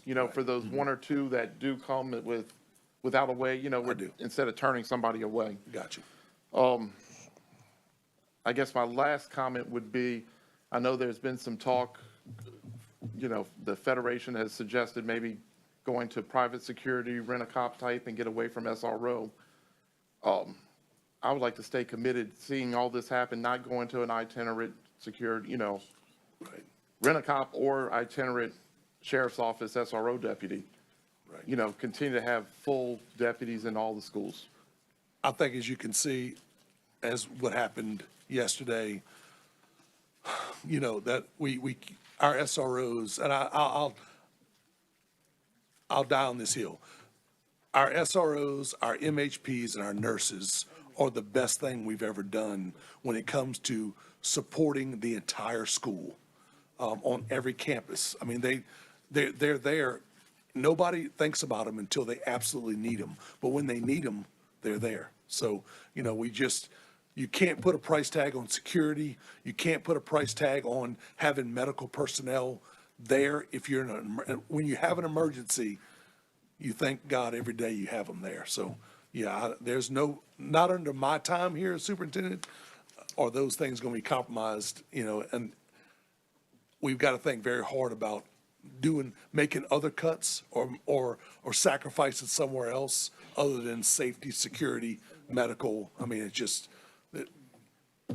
we can't do it our MHP. And I say that, those are all bond issue. Most of those are bond issue things because they're there for a reason. Our MHPs, I don't know what we did without them previous. I truly don't. And, obviously, based on what happened yesterday, there's some mental health situations that we deal with across this nation. And it is a scary, scary sight. And that's, look, Mary might touch on this, when we deal with threats all the time. Y'all know, I email you guys all the time to let you know what we're dealing with, or this happened in this community or whatever. There is no place for joking, playing around. Like when a kid makes a threat, I'm sorry, Mom and Dad, there's going to be consequences. I don't care if it's a joke, if it was two kids playing. Heck, two of our biggest issues we've had, the FBI filters social media, which students need to understand. They filter it. They came to us and said, this happened last year and the beginning of this year. We had a student that made a threat on social media. It was picked up by them. They informed the sheriff or the jurisdiction. They went to their house, and we had to expel those students. We didn't have anything to do with it. We didn't even know about it because it happened on their private social media. But there are key things that are being investigated. So, it's a scary world we live in. It truly is. And what I think we have to do as a school system, everything in our power to protect our kids and our faculties and our staff. So. I appreciate that. Yeah, definitely, I agree. I don't think we need itinerant SROs, nurses. Itinerant anything. Mental health. Anything. I'd even put librarians, music, and the arts in there. Yeah. So whatever we can do to get those. Thank you. You're welcome. Does anybody else? Mr. Kuzan? Along those lines, I know. Microphone. Along those lines, I know Mr. McCurdy is going to be giving us a report on the uniform, but we still have schools that don't have uniforms. And I think we really need to think about that, with what's happening in the schools now. I know a lot of the kids may not want to wear uniforms, and I know some schools may not want to have uniforms. But for safety reasons, I really think as a board, we need to start thinking about the schools that don't wear uniforms. Mm-hmm. I know we do have high schools that, on my end, we have high schools that wear uniforms, and but on the other end, we have a lot of schools that don't. So we really need to think about that, people, because the safety of the students are involved. It may never happen here, but if it does, we want to know who's on that campus. And there's no better way than to know who's on that campus than to identify a student in the uniform. Thank you. Thank you. Ms. Lamey? I was going to say, I've always felt like it was such an overreach for us to have the police involved and expulsions for like these comments that were like younger kids or whatever. And after this situation and knowing what happened the year before, which I'm sure you might have just mentioned, but there was a post or something and brought in, and the child said he didn't post it, and the dad said that they didn't have access to weapons, so they didn't do anything about it. And then 1 year later, that child is the one that, but about the uniforms, most people in these situations have attended the school or know what they wear. So when you go to Slidell High and you wear khakis and a green shirt, I can get that from Walmart or anywhere. The teachers even, like, they're not in uniform. So I can't go along with that, that really protects safety. I think it's a false safety, because most of the time that these instances have happened, there were people familiar with the school and they dressed accordingly. So just wanted to throw that out there. Yes, ma'am. Anybody else have any questions for Mr. Jabbia? All right, now moving right along. Approval of minutes from the call meeting held August 1st, 2024. Do I have a motion? Ms. Baker, seconded by Dr. Peterson. Do I have any questions from the public? Any questions from the board? Please vote.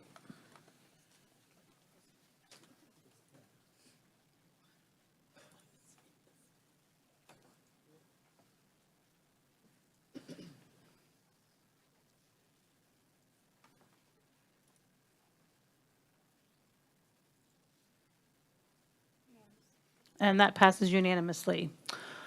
Next up, we have Mrs. Hart. Whoop.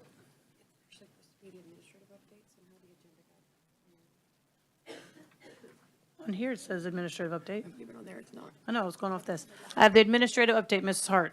Thank you. Good evening, Superintendent Jabbia, Chairwoman Gallagher, and board members.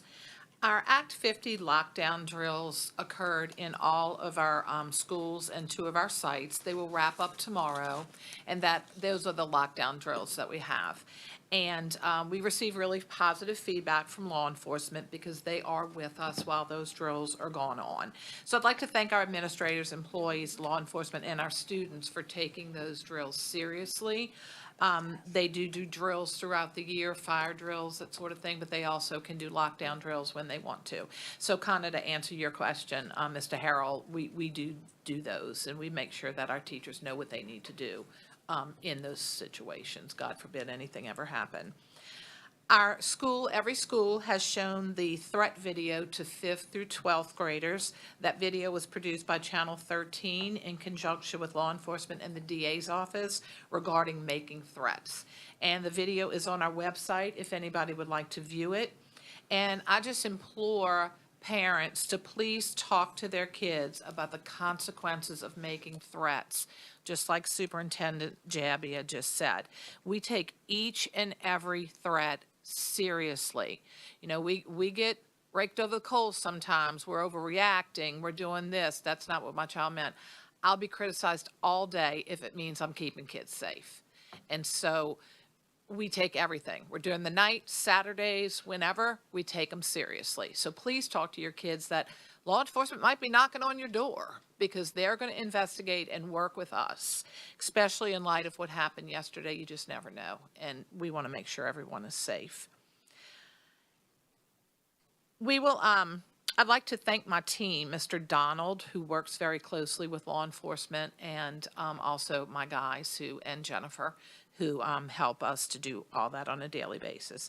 Our students have access to the Safe Schools app through Crime Stoppers to report issues anonymously. We do get a lot of reports from Crime Stoppers, and each one of those immediately is investigated by the school principal. If the SRO needs to get involved, if we think there's been a crime being committed, we definitely also jump on those, and that's where we get a lot of our tips from.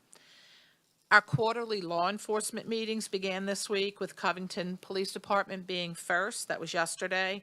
And schools will begin their monthly crisis team meetings to hold tabletop exercises to be prepared in case of an emergency.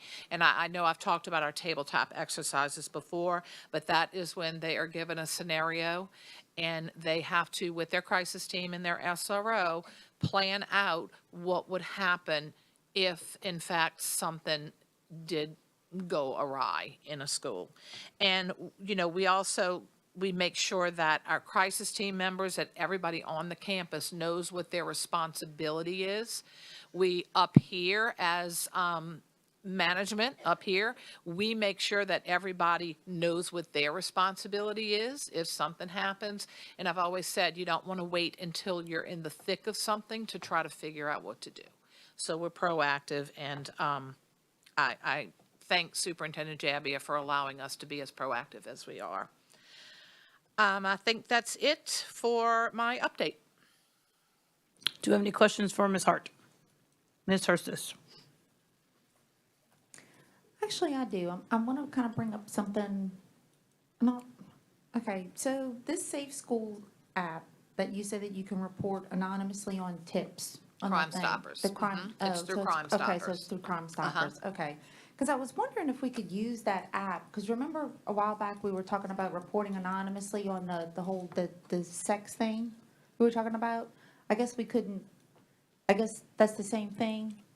Yeah, it's the same thing. If somebody wanted to report something anonymously. But that wouldn't be through, like, for us, for the school thing? Because remember we were having that whole thing on that policy? Right. That wouldn't be for us as a school thing, that would be for the Crime Stoppers thing. Right, but they report, Okay. we get a lot of reports on many different things, you know. Yeah. There might be a drug report, something that happened on the weekend, somebody's, you know, at home, maybe being abused at home. We get tips, they run the gamut.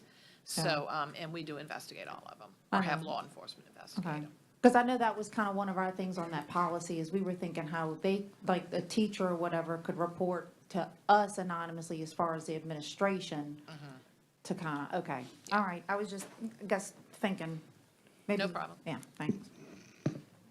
Anyone else? All right, next up, The annual uniform survey, Mr. McCurley.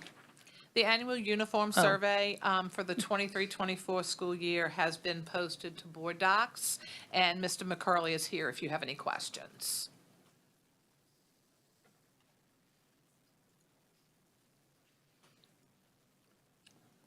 Does anyone have any questions? It hasn't.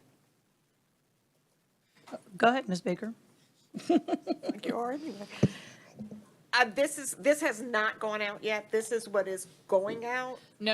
Or this is Go the ahead, Brad. results. I'm sorry. No, this is the results from the uniform survey that was done as a result of last school year. We do a uniform survey at the end of a school year, Every year? every year, Okay. yes. This is the results from last year.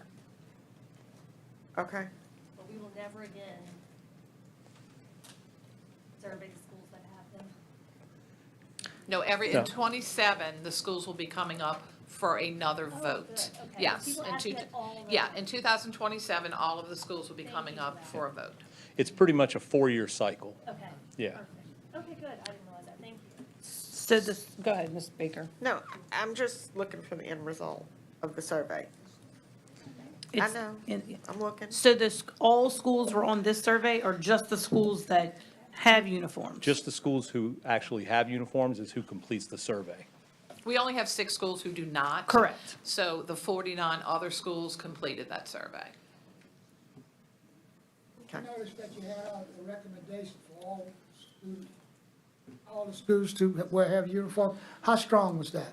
That was actually recommended by 6 principals, that they felt like it would be a positive measure for that to happen. And as you know, I believe this policy was updated in 2007, where it pretty much placed it in the hands of the parents and the community to determine whether those schools have uniforms or not. So basically, when they come back up for vote in 2027, it's the parents' decision. And they need a 50% plus 1 in order to have it. And for it to be permanent, there needs to be a two-cycle vote, every 2-cycle vote, in order for it to remain permanent. Okay. So the schools that we have that have uniforms, how many are permanent? 49. Oh, so all the schools that have uniforms are permanent? Those are permanent, Just the yes. 6 that don't? Correct. So here's my question. So I'm assuming, so of all these schools that you've done, the 49, every principal voted, like gave a, Correct. like when nobody got skipped? Okay. No. And then you may not know this, I don't know, the schools that don't have uniforms that actually get to vote every year, approximately what's the percentage of parents that actually put That- their 2 cents in? Yeah, that varies. It's going to vary from school to school, just like the percentages that it may pass by will vary. It just depends upon, and they look at the percentage, it's 50% plus 1 of the actual votes that come in. Okay, so it's Yeah. of the votes that come in, okay. Yes. I know last year, Ms. Gallagher, when I did it, it was usually between, say, 30 and 50% that would actually respond to the vote. Okay. And those are mailed home to them. Okay, so in 2027, only because it's been asked to me as well, every school will get a parent survey again, is that how that Yes, works? yes. The 6 schools that don't have uniforms. Just the 6 schools that don't have uniforms. But not every, I thought you said every school will get in 2027. No, in 2027, every school can go into a vote again. The 6 schools, but if they have for 2 years, they do not have to go open back to a vote. Okay, they don't have to do it. Right. Yes. But how If I'll you use have- North Shore because they're my school. What if I said, hey, I want to change the uniform? Well, exactly, and that's what I was, I'm sorry, Granny. I can answer that. Go ahead. Okay. You So go. if you have a school that has a uniform and you want to take that to a vote again, and it's already permanent, which the 49 schools are, you're going to have to get over 50% of the parents that are at that school to create a petition to go to the school to do that. And it's not 50%, it's actual 50% plus 1 of all the parents that are at that school. That's, as you can imagine, that's very difficult to get, but that is the Challenge policy that's. accepted. Yeah, well, that's the policy that's in place. Got it. That is the Okay. policy, yeah. And that's if you want to change in any way, shape, or form, to say they can wear a yellow shirt instead of a blue shirt. That's correct. You Okay. gotta- Yeah, Okay. Mm-hmm. 50% plus 1. correct. Miss Baker, What? I don't know, your name's in the queue. I'm sorry. No. You? No. No, you're in the queue. Miss Fontoura, you're next. do I get the cue? Thank you, Ms. Gallagher. I just wanted to say that when I was principal, so that means sometime before 2021, I remember sitting through a meeting here. Mr. Foltz had proposed district-wide uniforms, and the board voted that down at that time. So just, I know it has been tried in the past. I can give you one example, just because I was part of it.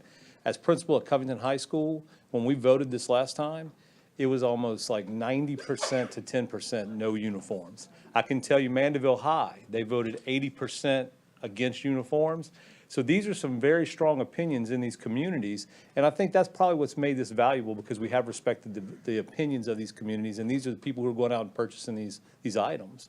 And as a principal of a school that have had uniforms and one that doesn't, I'm going to tell you, it's really either or on this. The parents where there's no uniforms, they do a great job of monitoring that overall. Just like it makes a big difference for those who have uniforms, because there's plenty of people that say we love uniforms just because our kids don't have to think about it in the morning time. And that's great as well. So you can find pros and cons on both sides. Agreed. Does anyone have any more questions from, Mr. Bro, sorry. Thank you. I noticed that one of the recommendations was to limit the options for outerwear, to make uniforms mandatory. Well, just limit the options for outerwear. I visited one of my high schools, and I can't even tell you what the shirt was supposed to be, because it's August, and every one of those students had sweatshirts or sweaters on. And all different kind of colors, pink, green, pink, blue, red.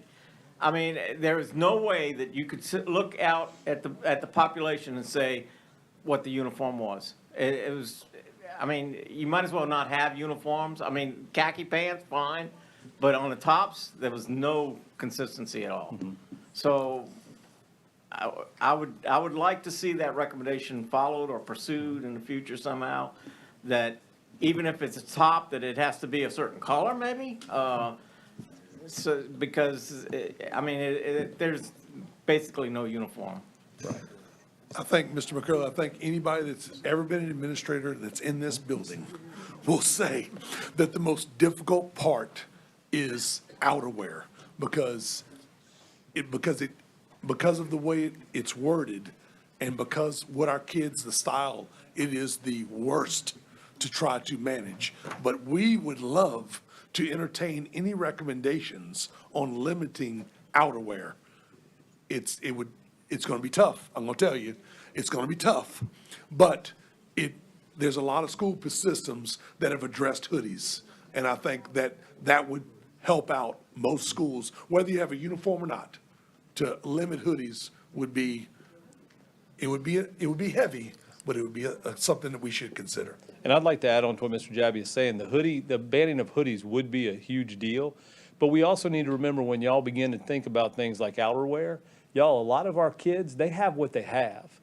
And when we start dictating what they can wear on a cold day, they may not have the color, and our administrators take that into account. They want to make sure our kids are warm and comfortable, and they're sensitive to that need in their communities. So I think that's another reason why outerwear, as Mr. Jabby is saying, is a very tricky situation. We all understand we want everybody to look the same, but we also know life is not the same for everybody. And we need to accommodate some of these people. If that's all a kid has is this green sweatshirt and their school colors, well, you know what? Wear it, because I want you to be warm. And they're standing out on a bus for an hour in the morning. So that's just one of those things we take into account when we start dealing with kids in their outerwear. It's a very tough situation. Ms. Martin. Thank you. So, Mr. McCurley, we don't have an overall policy, school board policy, that applies to every single school for outerwear. But, for example, Mandeville Junior High, they do. So can the schools decide to have their own policy in their handbook, their specific handbook? In their school-specific handbook, they do, yes. And if that were to ever change, how would that change? Well, that would be a school-based decision. Okay. Yeah. Thank As you. long as it falls in line with what our overall district dress code is, they're within their rights to have that policy. All right, so you confused me for a second. So if the parents vote, the parents are only voting if you wear a uniform or not, and the school would dictate this is the uniform, When- North Shore blue Yeah. shirt or white shirt, khaki shorts. When a uniform vote comes up, the school has to actually show you what the uniform is going to look like Okay. this is what we're voting on, okay? They'll take the vote whether or not you have uniforms, but when you make that vote, you'll already know what it is that uniform is going to look like when you vote to have the uniform or not. Okay, so it's just the uniform, so like what she's saying, the outerwear thing, The outerwear has not been part of that. that's a school-based That's a school-based thing. decision. Okay, Yeah, thank you. okay. Anybody else? Yep, Ms. McCollum. Thank you, Madam Chairman. Mr. McCurley, in situations where you just said that they would already know, don't the schools create like a committee to come together and decide on the different options of the uniforms? Yeah, the committee actually consists of 2 parents, 2 students, 2 teachers, 1 administrator. They come up with what they think should be the uniform, and then they actually have open meetings for the parents to show up and see. I can tell you, you don't typically get a ton of parents that show up to these, but they do open it up for parents to come in and give their opinion on it before it goes to vote. Right, I just wanted that clarified, ma'am. that when those uniforms were presented at that point in time of the vote. Yes. And while parents are deciding to vote, pictures of those uniforms or examples of the uniforms are in the front office for you to come by and see as well. And Mr. Green. And just a quick bit of history, I think it was 2018 Ms. Fauntleroy was referring to when that Folsom, the board, Superintendent Folsom, the board, in a committee as a whole meeting, I think voted to force uniforms on all schools, including those 6. At the following board meeting, you would have thought we were voting on a CBA. The kids filled the seats, and the board voted it down to continue to allow those individual schools to vote. So that's what happened. Anyone else? Thank you, Mr. McCurley, appreciate it. Next up, we have the monthly maintenance and custodial report. Thank you, Mr. Alfonso. The monthly maintenance and custodial report is on board docs, and Brad Taylor is here to answer any questions you may have. Are there any questions? Oh, you got a question, you got a question. Me, and you know that's Ms. odd. Moore. I hear a lot from different parents about air conditioners still, and I know that's an ongoing problem. What's the status as far as school-wide, I mean, district-wide, on how many are still don't have air conditioning? And it could be a single room. Yeah, we Okay. have a lot, not main areas, big areas. We got some with one air conditioner out, but I don't think there's any with totally out. I mean, I know it's not, but Yeah. if your kid's in that classroom Absolutely. 515 and he hasn't had air conditioning, Those 2 it's a have- big deal.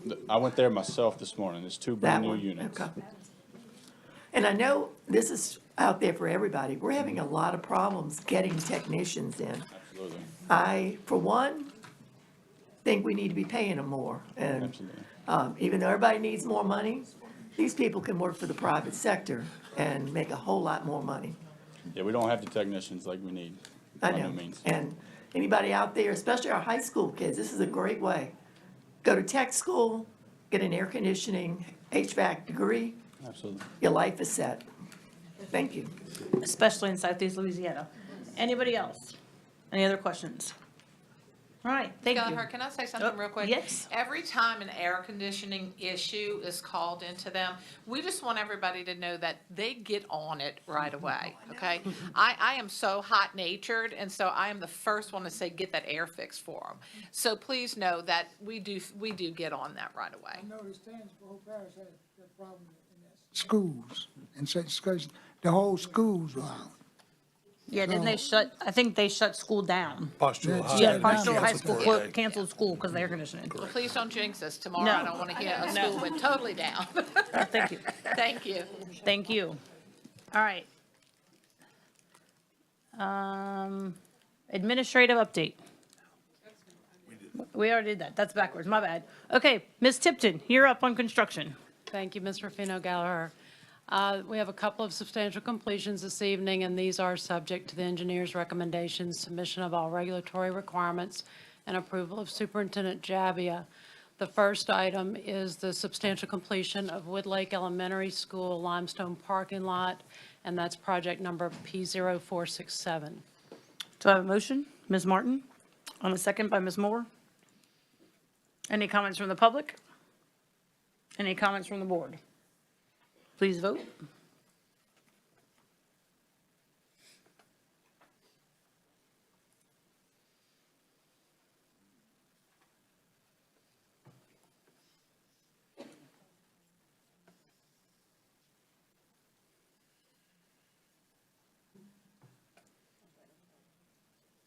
And that passes unanimously.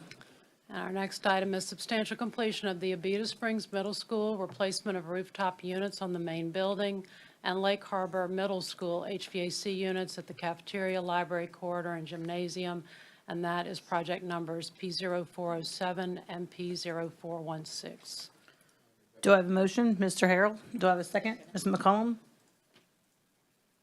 Any comments from the public? Any comments from the board?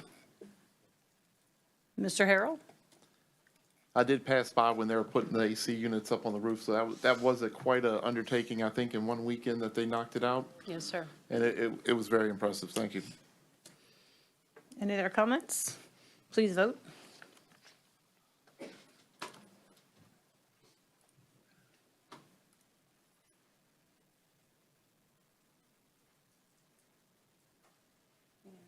And that passes unanimously. Thank you. And last is highlights from the construction report. The Slidell 9th Street building renovations are progressing. The concrete has been poured at the driveway and parking spaces. The underslab plumbing has been completed, and the interior walls are framed, and sheetrock installation is starting. The insulation system at the gymnasium walls is near completion. Concrete has been poured for the last area of the parking lot at Abney Elementary School, and the finishes in the original gym and band room are nearing completion, and they were installing the wheelchair lift this week. At Covington High, the ROTC range and athletic training room area are nearing completion, and the connecting hall and stairs closed in and progressing well. Fontainebleau High final inspections with the parish are being scheduled. Contractor is working through punch list items and some flooring issues in a few of the classrooms. A partial shipment of acoustical doors were delivered today. Magnolia Trace is near completion with site work and final inspections for occupancy. The administration area of Little Oak is progressing, and the contractor is expecting the storefront door systems next week. Renovations to the Phase 2 classrooms at Folsom Elementary is progressing very well. Foundation work is underway at the locker room projects for Slidell High and Salmon High, and for the restroom concession buildings at Pearl River High and Mandeville High Schools. The second chiller has been tied in and is operational at Little Pearl Elementary, and the HVAC units were delivered for Pearl River High Science Wing, and we're coordinating the installation of those to happen over weekends as well. Thank you, Ms. Tipton. Do I have any comments from the public? Isn't that right? Never mind, there's no comments from you guys. Any questions for Ms. Tipton? I have one. How many classrooms are in the Fontainebleau High School addition? I believe total is around 37, and that includes choral and band and SWE and art, as well as regular classrooms. Thank you. And there's some science labs as well. Anyone else? Mr. Harrell. The Fontainebleau High, the new building looks great. My daughter parks over there, so when we swap places, nobody sees me. So we park right there in front, so it's looking really good. All right, thank you, Ms. Tipton. Thank you. Finance, Ms. Prevost, we're up with the Audit Committee update. Mr. Broom, that's your cue.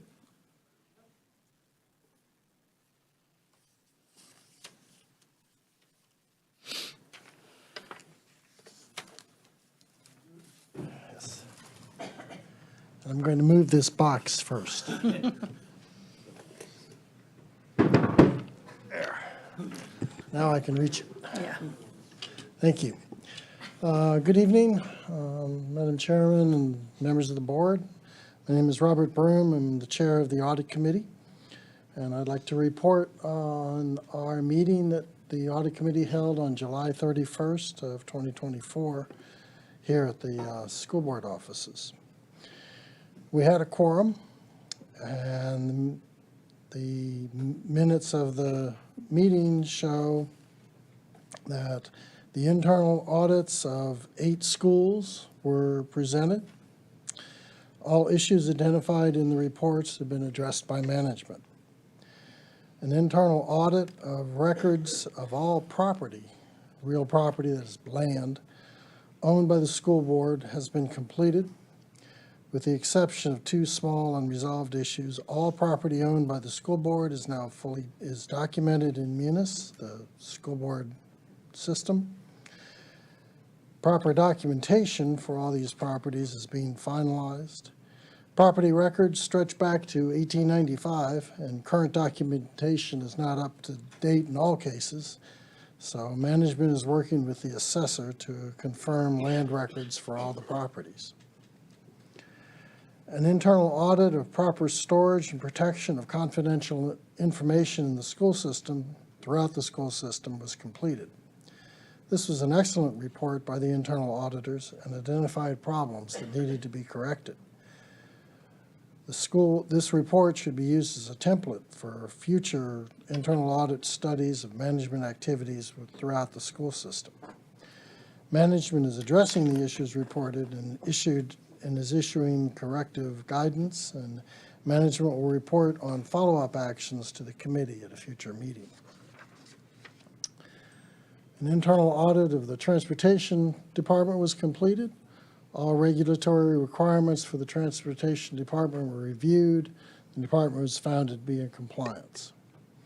Additional audits of the computerized data collection system, as the students, should be completed. The audits should be completed when the data are available and in use by the department. Additional reports and actions by the administrations, such as a discussion of revised school board policies, DID, the audits, DIB, the financial reports and statements, and DJD, the travel expense and reimbursement system, were also discussed. The internal auditors are currently working on an audit of the travel claim procedures and processes. The committee recommends to the management that a report showing academic, that is student achievement and grades, etc., and management metrics, cost per student, capitalization, overhead, etc., comparing St. Tammany to other school districts in Louisiana, should be prepared and presented to the committee at a future date. Annual student transportation counts have been finalized, and the administration will work to integrate the new bus routing and tracking technology into this process. Schedule for the fall and winter meetings, we're working with the administration to schedule a meeting hopefully in October and in January for the audit committee. That concludes my report. If there are any questions, I'd be happy to Are answer. there any questions for Mr. Broom? Where can one find this report if they were looking for it? They're on It's- the website. Okay. It's coming up on the reports that I discussed are all on the website. Okay, Thank you. thank you. Next up, oh, that's you. Yes, thank you, Ms. Gallagher. Good evening, Board and Superintendent Jabbia. I provided you with the budget adoption resolution, the general fund budget, the special fund budgets, and the budget message. The superintendent covered the highlights of the budget at the public hearing when he went over the budget message and hit those highlights. So I'll just take any questions from you at this time. Oh, nope. Hold on a second. See, I knew I was supposed to talk. Consideration of a resolution adopting the superintendent's proposed budget for fiscal year 24-25. Do I have a motion? Ms. Baker and Mr. Kuzian. Now, do I have any comments from the public? Come on up. Yeah, any comments from the public? Yes, we're on the budget. Please state your name.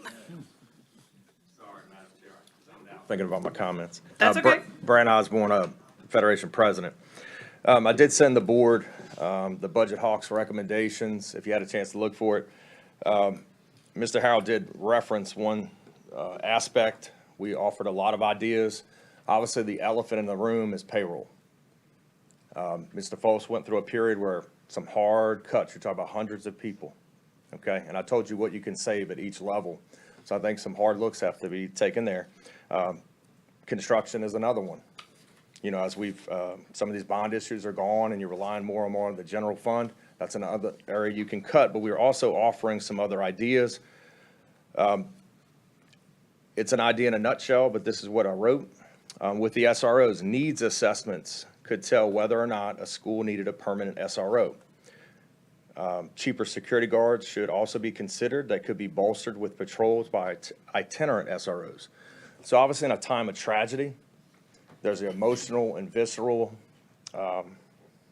response to that horrific thing that we never want to see here. But then when you're talking budgets, you do have to put a price tag on things. So if you decide that's what you want, something has to be cut, because this board, just like every other taxing body, because of the assessor, raised the tax burden by 8 million, but you're still in the hole 8 million. So something has to be cut, something has to go. Everybody that ran as a fiscal conservative, and I'm a fiscal conservative. We have to make those tough decisions, and so decide what you want. With your registered nurses, needs assessments, that's what it's all about. How can some schools that have 1,700, other schools, 300, 400, have the same exact thing? Okay, there might be a better way to do it that's cheaper. Do you need a registered nurse? Southeast Louisiana, there is a nursing shortage, and we have a registered nurse in every single school as that needed. So let's think outside the box. He's fine. Y'all ultimately decide, but I'm telling you, this is a desperation situation. I have seen the budget worse in the past, Ms. Prevost will tell you, but if we don't have a gut check and start making decisions, it's going to get worse. Thank you. Thank you, Mr. Osborne. Is there any other comments from the public? Comments from the board?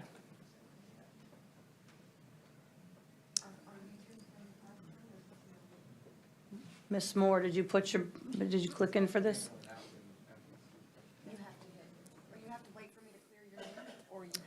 Ms. Moore, do you want to, you're not speaking on this one? Okay. Ms. McCullum, are you on for this one? Oh, yes.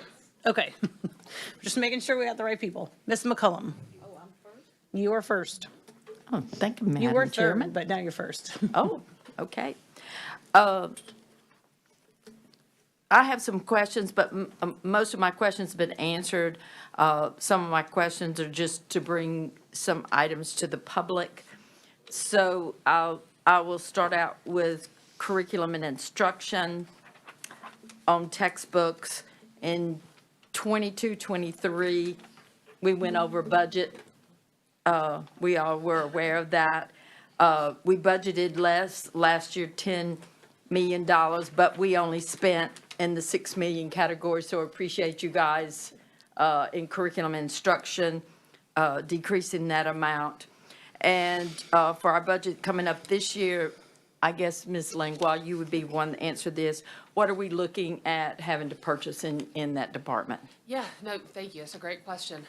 So on top of our yearly annual recurring costs, you know, things like the consumables of our curriculum that we have, we've budgeted in for curriculum materials in social studies, K-12 social studies, and our CTE programs. That is on the slate for this year, on top of just software such as Discovery Education, you know, instructional supplements and complements that are typing agent, you know, in our elementary schools to help with students learn typing.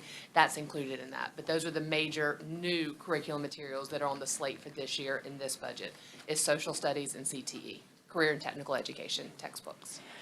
Okay, and it was my understanding back in 22-23 when we ran over budget, that a lot of that was partially due to upcoming textbook adoptions. Yes, ma'am. And then, the board was, at that time, the Eureka Math, I think, were putting that off for years, so it dumped a lot more major subject areas into 1 year. Am I correct about that? You are correct. We always try to, really spread out the core content areas so you don't double up. Next year, kind of what we have, projected to budget for would be 3 through 12 ELA and our high school science. That would be, for us to look at purchasing materials for that year. And then the year after that would be revisiting math, and start looking at the K2 ELA. So we try to cycle it and chunk it out so that you don't have a lot of real heavy, high volume, high cost amounts coming up for new purchases in the same year. Yes, ma'am. So, the adoptions usually run, is that 7 years now? It's a cycle. Is that always the case, or do we have some situations where we have to purchase some in between? I'll put it that way. We did a 6-year contract, but for K-8, those contracts, because we know we did one and then we extended, so that one's a little bit different. So it does vary a little bit, but you obviously get the greatest savings when you do a longer contract. We typically do 6 years. The cycles are 7. That way you get that 1 year to be able to go through the process, look at materials to make sure, get them ordered before the school year. So if you were to go in with the 6-year contract, then you have 6 years to go after that. Yeah, and those are big expenses for us. I guess my next set of I have a few questions. Is That's that all fine, right? go right ahead. We knew this was gonna be a long meeting, just for the record. But I'll try to be quick. My next set of questions, Mr. Alfonso, you're up next for me. Yes, ma'am. One is, in the CBA, it was added at the end that we would allow bus operators to purchase new buses. And it was my understanding we were going to use those, we would use up those buses that we've purchased for the district ourselves in that aspect. So how many available buses do we have now Last time. that are not being used? Last time Matt and I spoke, it was about 30, but he may be less now. But we are cycling those out and putting them on routes as needed to keep them moving. But Matt could probably give a better number. Last time we looked, it was about 30. Okay. And is it, Mr. Jabias, this might be a question for you. Even if we have it in the CBA, did those owner-operators still have to go through you to get the rights to buy that additional, another bus if their bus goes out of date, like the 25-year period? Is that correct? They do. And it has to meet our standards, our recommendations. All those things have to be done for them in order to purchase that bus. The reason one of that was originally put in is because we had so many buses from the north that were being purchased at one point. And unbeknownst to us, they were rust buckets is what we call them. They were purchased at auctions, different things. So those ramifications and those different criteria were put in place so that we have the final approval. And it helps out our owner operators that, they're being inspected, they're making sure they fit all of our standards. And air conditioning being one of those for all new buses that are being purchased. But it actually does save us money if they are using our buses rather than owner and operator buses? It does, just simple mileage, but we cannot survive without our owner operators right now. We only have about 200 buses that are our own that are in the fleet and about 200 owner operators. We need every one of those at this point. We don't have the bus fleet at this point to make any transition. So that will be done by attrition, as we've stated before. And our goal, of course, in the school system is to eventually get to that point to where we have our entire fleet of school board owned buses.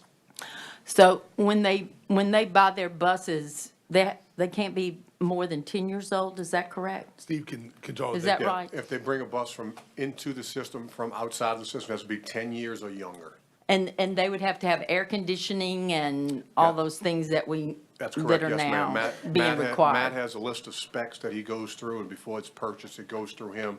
He checks off all those specs before it's purchased. And he runs it by myself, and I get with the superintendent. Okay. All right, my next question is still for you, Mr. Alfonso. I noticed that, we're looking at cuts, but I noticed that we've gone like a plus 49 employees from what we had in 23, 24, expected in 20, or maybe that we've hired this year. I'm on page 12 at the bottom.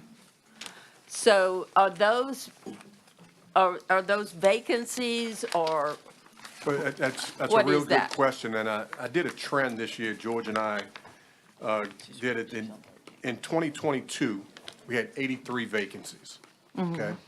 In 2023, we had 48 vacancies. Now, we only have, right now, we're sitting on 10. So that plays a factor into it.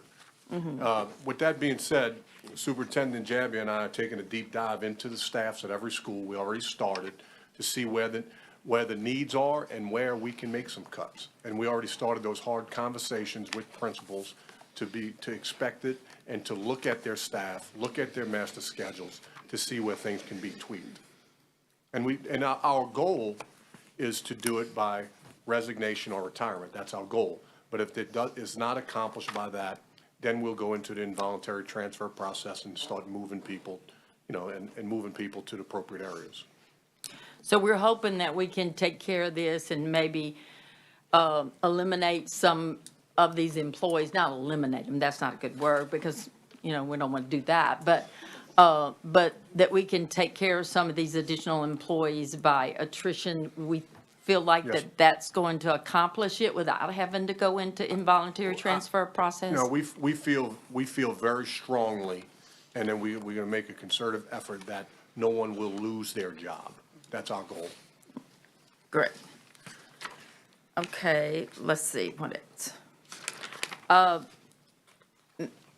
Ms. Prevost, I think this would be yours.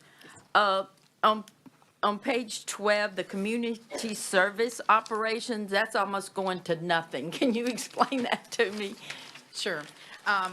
Previously, that was our before and after care, and it was run through general fund. The schools manage the before and after care, of course. I think there's 18 schools for this year that have before and after care. I ran across a attorney general opinion last year that stated that we really should not be accounting for it that way, allowing the schools to run the activity through the schools. So we made a change this year where all of the activity runs through a project in central office. Same benefit, but the schools send us timesheets. We get all the revenue directly from the parents who are paying for before and after care. And then we share whatever the profits are quarterly, we return back to those schools. So it's just a little different way of accounting. So that's why it's out of the budget. Because it's going to be in a grant project that you will see when I bring the grant budgets. They're all still being compiled. Mr. Alfonso, I'm sorry, I got one more question for you. Yes, ma'am. I was looking at salaries of day-to-day substitutes. Now, am I wrong? I mean, is that what we're having to pay for substitutes for teachers or That's the total, personnel? that's the total substitute budget for all job classes that use substitutes. So That would also include teachers that are subbing during their planning. So it's anything to do with the sub comes out of that budget code. okay. And even paras doing the subbing? Yes, ma'am, that's one sub line item, yes, ma'am. So we certainly don't want any of our employees to come to work sick, but we could save some money if we had better attendance, possibly? That is correct. Because that's Yes, ma'am. like over $5 million. Yes, ma'am. I'm just saying that piece.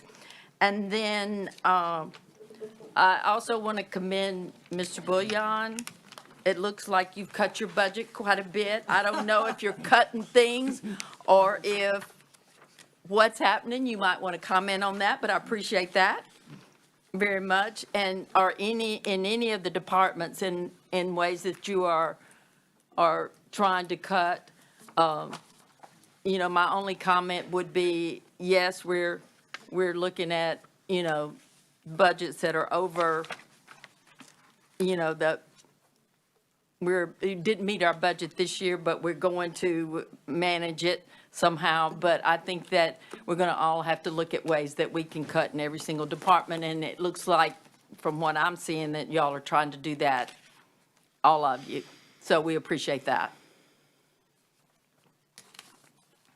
That's it for me, unless Mr. Bullion wanted to come in on his. I don't want to get left out. I know. No, we did cut our budget. We've moved some of it into other funds that we were, the bond issue. We've been trying to utilize that a little bit more, but we're fixing to do some major changes with our email systems and a lot of our internal systems that hopefully will save us money in the long run. Well, we appreciate that. Thank you. I'm sorry I took. Oh, no, you're fine. Ms. Baker. Thank you. And I just want to thank Mr. Alfonso, Ms. Prevost, and anybody that took their time to meet with us and help us get some sort of understanding. So a couple of things I want to just say where I stand on it. 86.61% of our total budget is for employees, salaries, benefits, and retirement. So that's a huge amount of our budget, and I would never be in favor of raising the percentage amount, but I am hopeful, and I know I talked, Mr. Green talked with us about this a little bit. If we are able to meet the board's recommendation of pupils per class, where I know we're way under in some classes and above in others, that there will be the opportunity, hopefully, for some teacher raises that won't affect our percentage, but will in fact free up some money. Yes? Okay. So that to me is huge. And Mr. Alfonso, thank you so much for explaining all that to me. And I know that'll take some time and not doing cuts just arbitrarily this year or anything.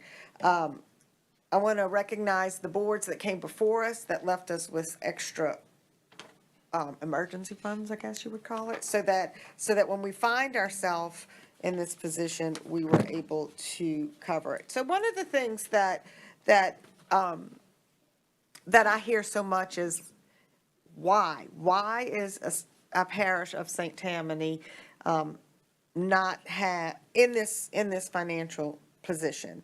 And what I understand is the cost of healthcare. While healthcare went up for our employees, it is not near what we're soaking up as a district. So that is a huge benefit. I know that that we are working, health insurance is astronomical, and it is costing us a good bit of money, but we don't think that that's going to change anytime soon. So we have to plan for that. Also, the owner operators in the bus system that is an astronomical differential in pay, and I get because we have to pay their maintenances on their bus, and I also recognize that we couldn't live without them. So that it is what it is, but the differentiation is tremendous. Also, one question, Mr. Alfonso. So teachers are 10 days is what they're given between sick pay and personal, 3 days, right? All non-month employees are given 10 days, and of the 10, 3 of which can be used as personal. Okay, so beyond the 10 days, if they're not sick, I'm just looking, I was again looking at what Ms. McCollum was saying about the amount of what we're paying in substitutes. So none of the substitute pay are we adding on the benefit package, the retirement package. So that is a huge number. Does everybody get, so once you hit your 10 days, if you miss 11 days and you're not sick for whatever reason, I don't know, I guess you could be sick, but you're not having an extended sickness, do you get 60% of what, how can we do something with that? Well, it depends if you have days in your bank. So if you use up your 10 for that year and you have 20 in your bank, you can still use your sick time. Sure. Once your sick time runs out, that would go to extended sick leave, but you have to qualify for that. You have to have a medically qualifying event or something tragic to qualify for extended sick leave, which is 65% of your pay. And it has to be a extreme medical necessity, for you or immediate family member, and it's really hard to qualify for. But most people really do have beyond, like they bank their Yeah, days. most people have more than 10. Right, so that it just is what it is. then, Yes. kind of. Okay, one more question. What do we rent? What do we rent? The biggest rent is the Safe Haven, I believe it's called, where our project team, West is, and the Early Childhood Development Center is there, that we rent from the parish. That's our rent. So about how many people are in those rentals? Is it just administration or students? No, there's students there. There's students. You've got your project, Believe is there, Project Team West, ECDC. Kim could tell you how many people That's where are there. alternative schools are. Yeah, and you have Alternative students schools there. and Students, ECDC. obviously. Okay, so we're out of buildings. Okay, so that's something to consider. Ms. Baker, if I could Yes, say something, please ponying up say. on salaries, because there's something recent out there about our entry-level teacher salary. A few years back, you guys approved that every new employee to our district would get automatically 2 steps. So if you came in with 20 years, we started you on 22. And we continue to do that now. So there was a recent ranking that someone put out about us and put us at a certain ranking. If you added that in, so like someone new out of college got their 2 steps, immediately that moves us up like 4 spots to where it is on that level where we rank in the surrounding areas. So that would explain, And we continue to do that. And then when we did that, we gave every employee the 2 steps that we gave new employees. So everyone was made whole. so if you're a starting teacher, then you start at step 2, so why do we say 0? Well, it's incentive because in any event we can't do that in the future, then we could go back to our regular pay scale. Well, then that explains why last year we were 86.54, and this year, no, it doesn't. But remember, we were in, everybody was in a hiring crisis, so that was an incentive that you guys approved so we can draw people to our parish, and it has worked. Okay, and then the only other thing just a request at your convenience is, like what the state says pupil to teacher ratio is and what the board had previously voted on to teacher. Can you send that to us? I mean, like. Yes, ma'am, it's very simple. I can say it now. For, pre-K through 3, we try to do, 20. particularly K through 3, we do 20. 4 through 12, we do 25 to 1. To the best of our ability. And the vast majority of our classrooms are at it or below it. Now, we do have some that tinker a little above it every now and then, but not many. And we certainly have some that go below. Or way below it. Yes, ma'am. So 20 and 25. Yes, ma'am. And then SPED is a whole different. That's very okay. different. That's a lot of, Ms. Gardner and I get together and she allots that based upon IEPs and things like that. All right, well, thank you, and thank y'all all for taking the time with me this week. I really appreciate it. I feel like I can answer questions. Thank you, Ms. Baker. Mr. Green. Thank you, Madam Chair. I think some comments have already been made, and I think they're good about allowing natural attrition and right-sizing student classroom ratios to kind of help build some room in the budget to potentially pay teachers more, and I think that's a really good start. The other thing, and just to be very blunt, and this probably won't be well received by other conservative Tea Party folks, but the reason we're in a budget situation is that we have continued to be diligent stewards of taxpayer money and roll back millages. And if we haven't done that, then we've obviously have a lot more money to play with. But we've been creative with the budget and we've been prudent with taxpayer dollars. So that being said, I wanted to ask a couple of questions for Terry on the budget. For operations and maintenance, there's a big decline, obviously, some $5 million. The 1.5 that we've moved out of general fund for property insurance is being self-funded? Is that, and so where is that, where does the the self-funded insurance balance show up on our budget? Where does It that? doesn't. It goes into it's a special type of fund. We have a fund called Risk Management Fund, and that fund account pays all the insurance premiums. That's where Mr. Davis's salary is, and that's where the claims are paid out of. So when we settle a lawsuit, it's paid directly out of there, and the premiums for the insurance policies are paid out of there. So we transfer money from general fund to fund that. So that number's gonna vary depending on what insurance premiums are and depending on how many claims we have. And legal comes out of there too. So any legal related to lawsuits all comes out of that particular fund. And in the monthly financials, you can see that fund is in there. But those are considered a business type fund, so you don't have to budget those. But they're in our financial statements at the end of the year. We have a risk management fund and we have a workers' comp fund. So workers' comp is funded by contributions on a rate per employee. And of course, it also pays claims, insurance premiums, legal. So those are two separate funds that are not required to be budgeted, just by accounting standards. Okay. The other point, the other thing I was looking at was on the Community Disaster Loan Fund. The money transferred from general, or over from general fund, it looks like all the numbers kind of jive until you get to electrical. Yeah. The electricity, it's a difference of like $4 million.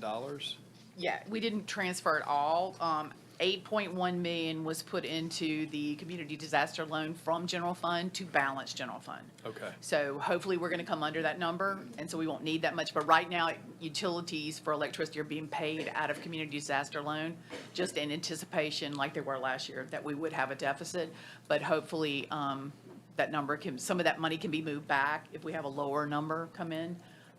It's just it's a budget, so, it's just depends how the year ends. But that loan fund runs out eventually if we're. Eventually it does. So, and if we're running that kind of number through it, it Correct. doesn't last Correct. longer than. But I have some good news when I do my financial. Okay.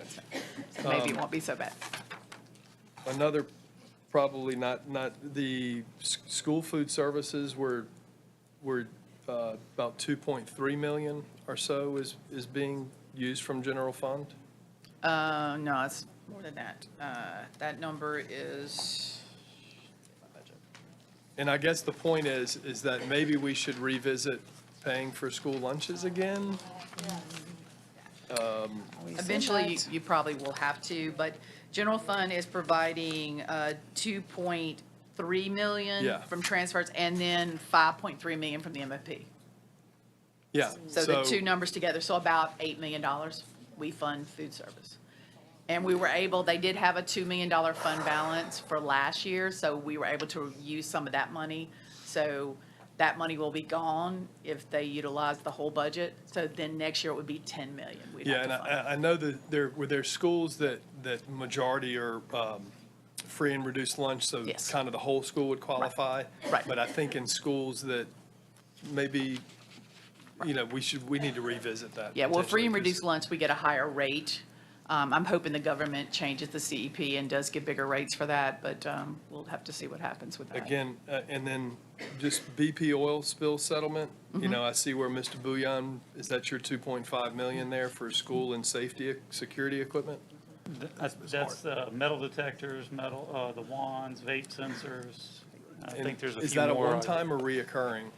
No, that was a one-time. Okay, so we're not gonna we're not gonna drain that fund. Well, we would come to the board with any other safety or security things that we want to use that money for. So that was the promise, so we would bring those projects to you.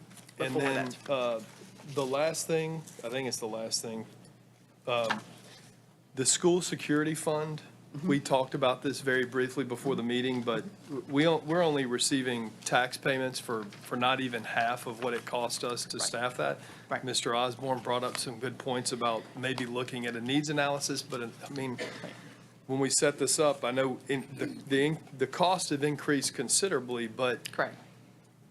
I don't see how we continue to fund that unless we go at a millage renewal for an increase, which we know is not going to be well received. It But would be if it's for MHPs and SROs, maybe it's a different story. But if you look at the numbers, we really almost need to double that millage to cover MHPs and SROs. You would have to am I go for a right? new tax. That would be very difficult to pass. But if I could speak a little bit on this, being a senior member, and I do mean senior because I'm senior, but me and the two chiefs and Miss Meredith, we've been here with other boards. And when this was actually done, the discussion about security guards has come up. I questioned that myself when we were talking about doing the SROs and putting out the millage. I was told that by law, a school resource officer has to be a peace officer, so you couldn't use the security guards.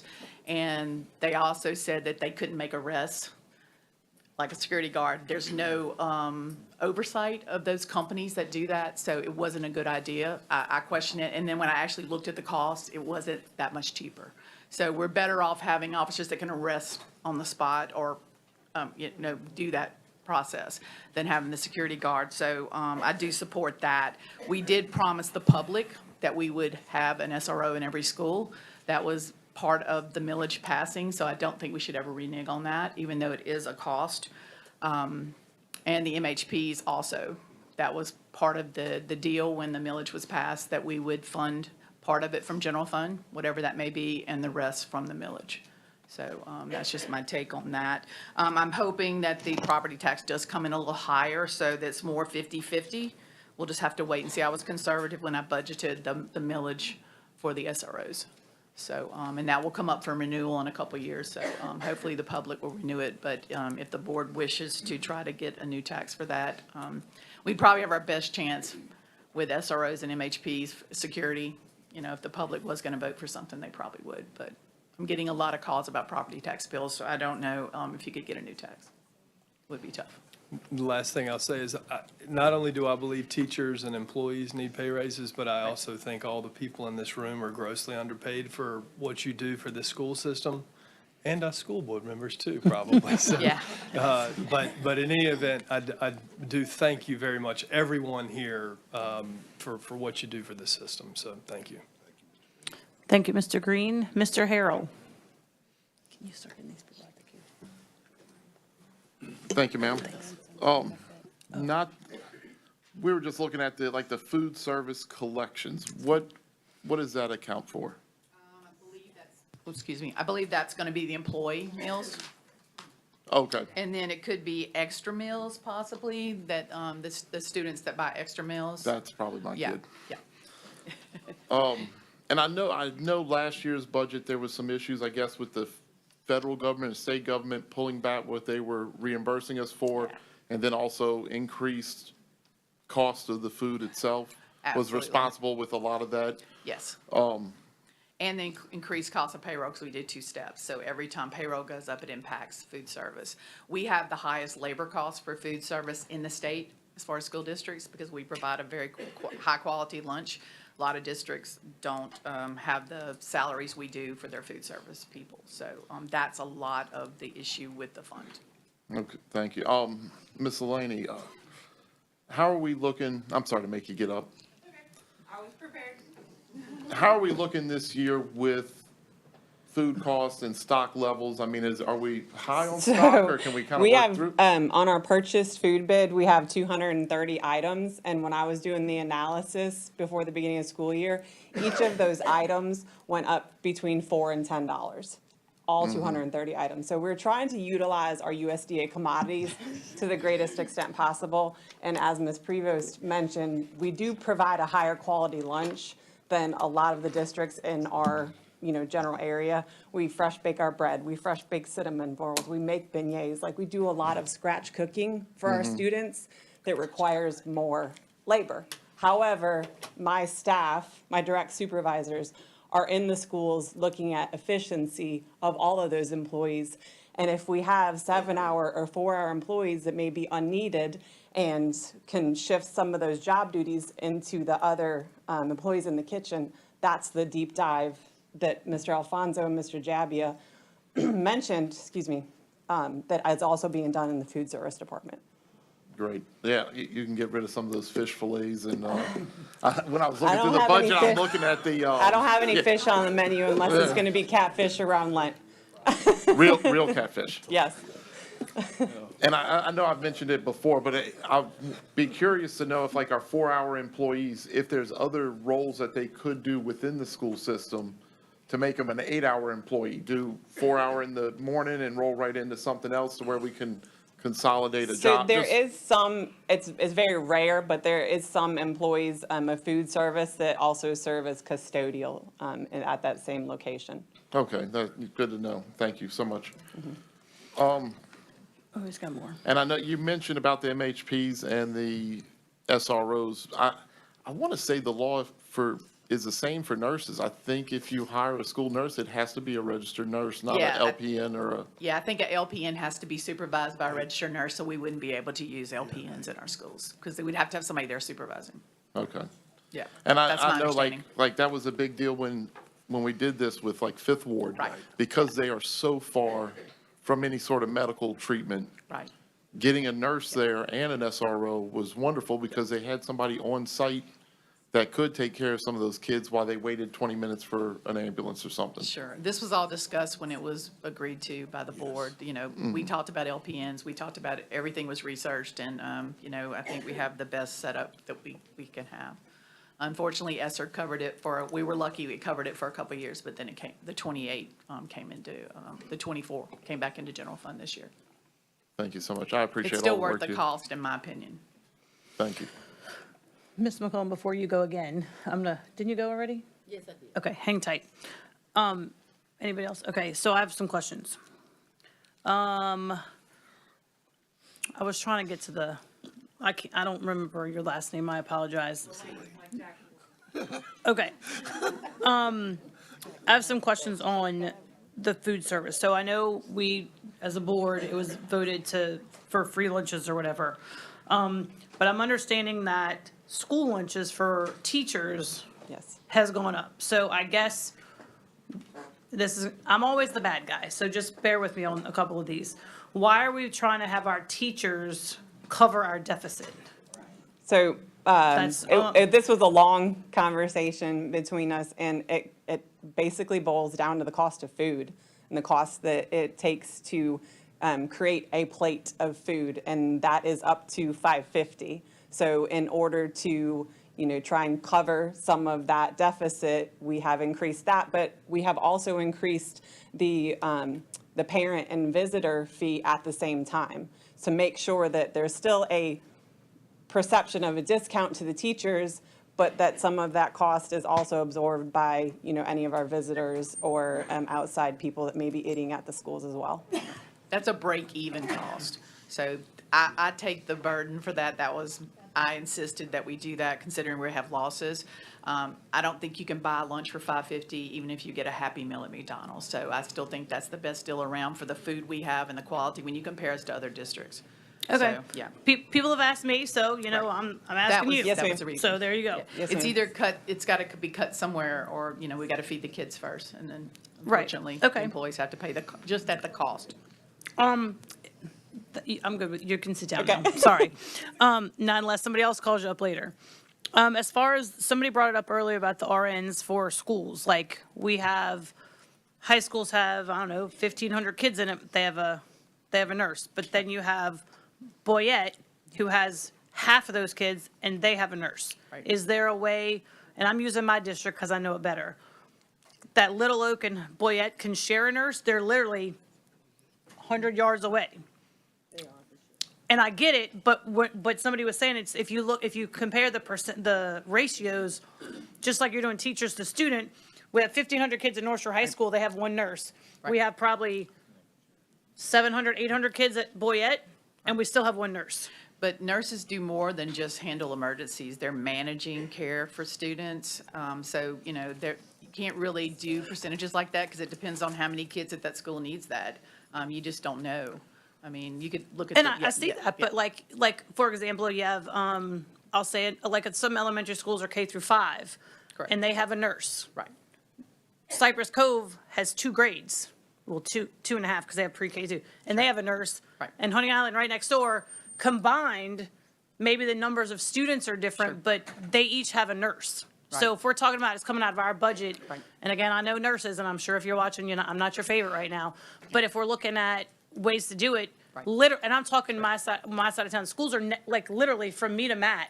Like I Right. can get from Honey Island to Cypress Cove in a short Sure. walk. that if it was an emergency or to manage, it's a matter of like, I would like to see us look at those numbers Right. to see if there are schools, like, I'm not saying every school could do it, but Yeah, those just- that are in yeah. close proximity. Just to be clear, this was the wish of the board at the time, so this was not an administrative decision. They wanted a nurse in every school, and that's what we did. Right, and I appreciate the nurses being there, don't get me wrong, but I just am looking at it like the amount of kids per the amount of nurses, like a ratio, Sure. even if maybe North Shore has 950 of those kids that need the nurse, and you know what I'm saying? Yeah, So no, I if totally that understand. can be looked Yeah. at in the aspect of that situation. Right. All right, done. I don't know why I wrote down SRO. Oh, it does. I don't know why. Anyway, so I'm going to ask the tough question to you, Mr. Alfonso, that people have asked me all day long. Like, we talk about all these cut, like you and Mr. Jabbia, maybe Ms. Hart, I don't know, go around schools, seeing where we can cut or whatever. The question asked to me all the time is, when are we going to take a hard look at central office and see what can be cut out of central office? Just for the record, whoever asked you that, please inform them Mr. Jabber has cut 5 positions, supervisor positions this year. Okay. Oh, well, again, Yeah, I'm asking, no, that's- so. It's all levels. But truthfully, you know, I took a big hit in HR this year. You know, when Ms. Pennison got promoted, we cut her job. Mm-hmm. You know, that's just one, for example. But Mr. Javier cut 5 supervisory positions. Okay. In every position that comes up, when I'm saying comes up, when someone retires, discontinues, it's going to be evaluated if that position should be replaced at administrative level. Every Okay. position. Thank you. And then, Ms. Gardner, this one's for you. I know you haven't been talked to much tonight, so I don't want to leave you out. So I have discussed this with you in the past, and I know that federal dollars handle our instructional coaches, and this is probably part of you too. And they are not to be substitutes or whatever. So is there something in, and I know some of those too, and they hate me right now too.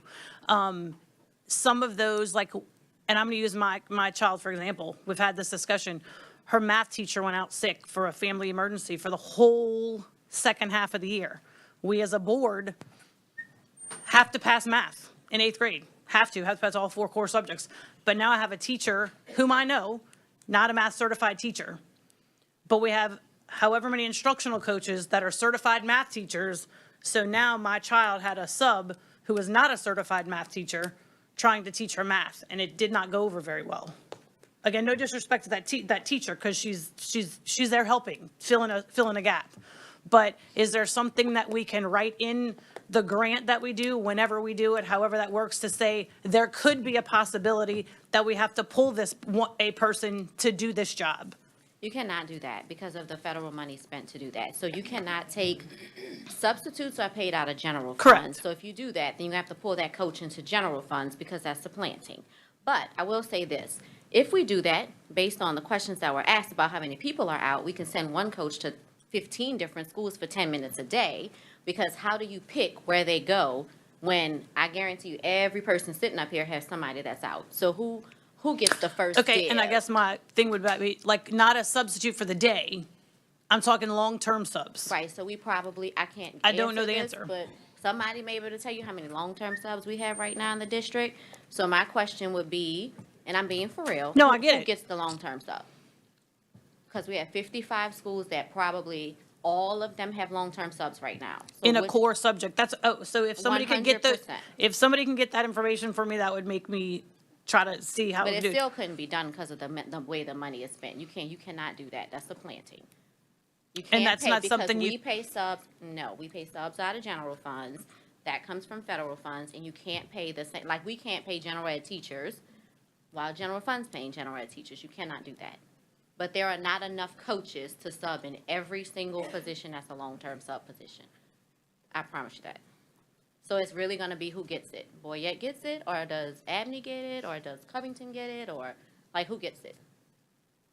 Well, I understand where you're coming from, but there's only a certain, and correct me if I'm wrong, because I don't know the answer to this question. We said junior high, I believe, had to pass them all. 7th and 8th grade. 7th and 8th But grade. those are the grades that we only have, I think, 1 or 2 coaches. Christy can correct me in. We don't put coaches in junior high. No, I think but 2 of but them that's have what I'm them. saying. When you say who would get the long-term sub, it would be the schools that we said have to pass all 4 core subjects. Right, but we don't have coaches that are 7th and 8th grade math certified. Most of our coaches are pre-K 3 or pre-K 6. So now you're talking about maybe 4 or 5 people.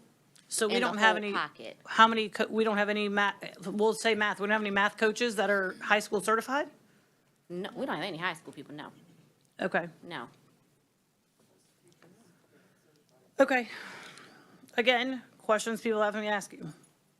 Well, that was I mine. appreciate to answer it, because I No like to problem. base facts, opinions off of facts and not facts off of opinions. And I'm okay with happens that. a lot around here. I'm okay with that. I'm okay with that. Trying to make sure I have all my. Miss Langlois. Dr. Langlois, my bad. Whoever sits in that seat is that. We have had this discussion. I think I know where you're going. I have a workbook problem. And I would like to figure out how is that going to be addressed. So I agree. The money we are spending on materials need to be used with our students, 100%, because I know exactly what you're saying. They're not using them in the way that they are intended. We are working with the schools to make sure that they are using them as they are intended. When we order books, we are asking schools, do you want a classroom set? Do you want a set, for every child? Because we do have an obligation to make sure that every child, every student gets access to their curriculum, not just digitally, but also a hard copy. We have to make sure that happens. But we also want to make sure we're being fiscally responsible.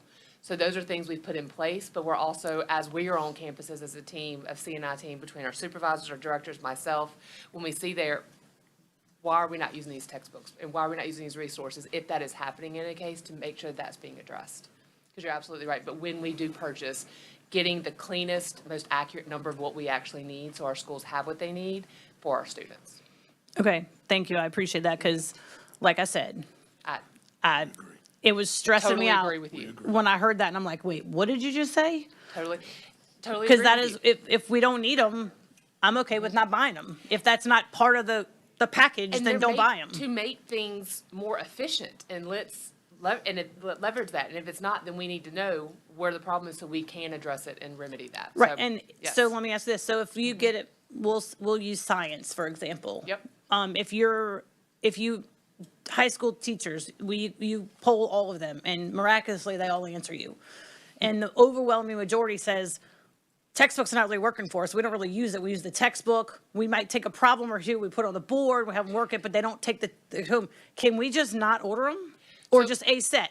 So per school. You could have a classroom set, or have something at home. We've got to make sure that every student has access to it. So we can't just not order it. We Right. cannot do that, but we can think about how many we order and how we make sure that all students have access. Okay, so if, with that question being answered, if we ended up not ordering as many, would that decrease the budget of whatever we approved from last year? Like the one that I voted against, by the way? On that, would that decrease the number, the amount of Every money? vendor is a little different. It would depend on the publisher and the vendor, because sometimes they bundle it and it doesn't matter whether you're not, it's included in the price. The book is this, and they throw in this workbook, so you're really not paying for it, either whether you order them or not. Okay. It's still, they're sitting there waiting for our students. I mean, so it could, but it also could not affect the budget at all. It really depends on the vendor. Okay. Thank you. Ms. McCullum? Yes, this is just a quick question I forgot to ask Ms. Prevost. Ms. Prevost, can you give me the status, and you've answered this for me already, but I think the public needs to know this, the debt service status. In the general fund? Yes. Yes, there's 2 items that have been paid out of general fund for many years, one being quality school construction bonds. That was a bond issue that was used to renovate Alton. We're in the 15th year of that, so that will be paid off with the next payment in December, so that will be gone. And then we also have capital leases on buses we bought in 2016. We just made our last payment on that, so that's going to take $500,000 off the budget for '26. So that's good news. So 2 debts paid out this year. Absolutely, every bit helps, doesn't it? Yes. Thank you very much, that's all. Appreciate it. Any more comments from the board? Please vote.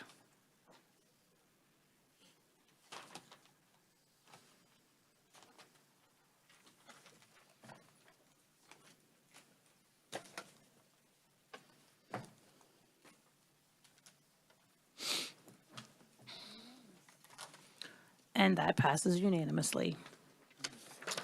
Moving right along, the financial update from Ms. Prevost. Okay, I'm going to provide you a quick financial update. Fiscal 23-24 is now closed.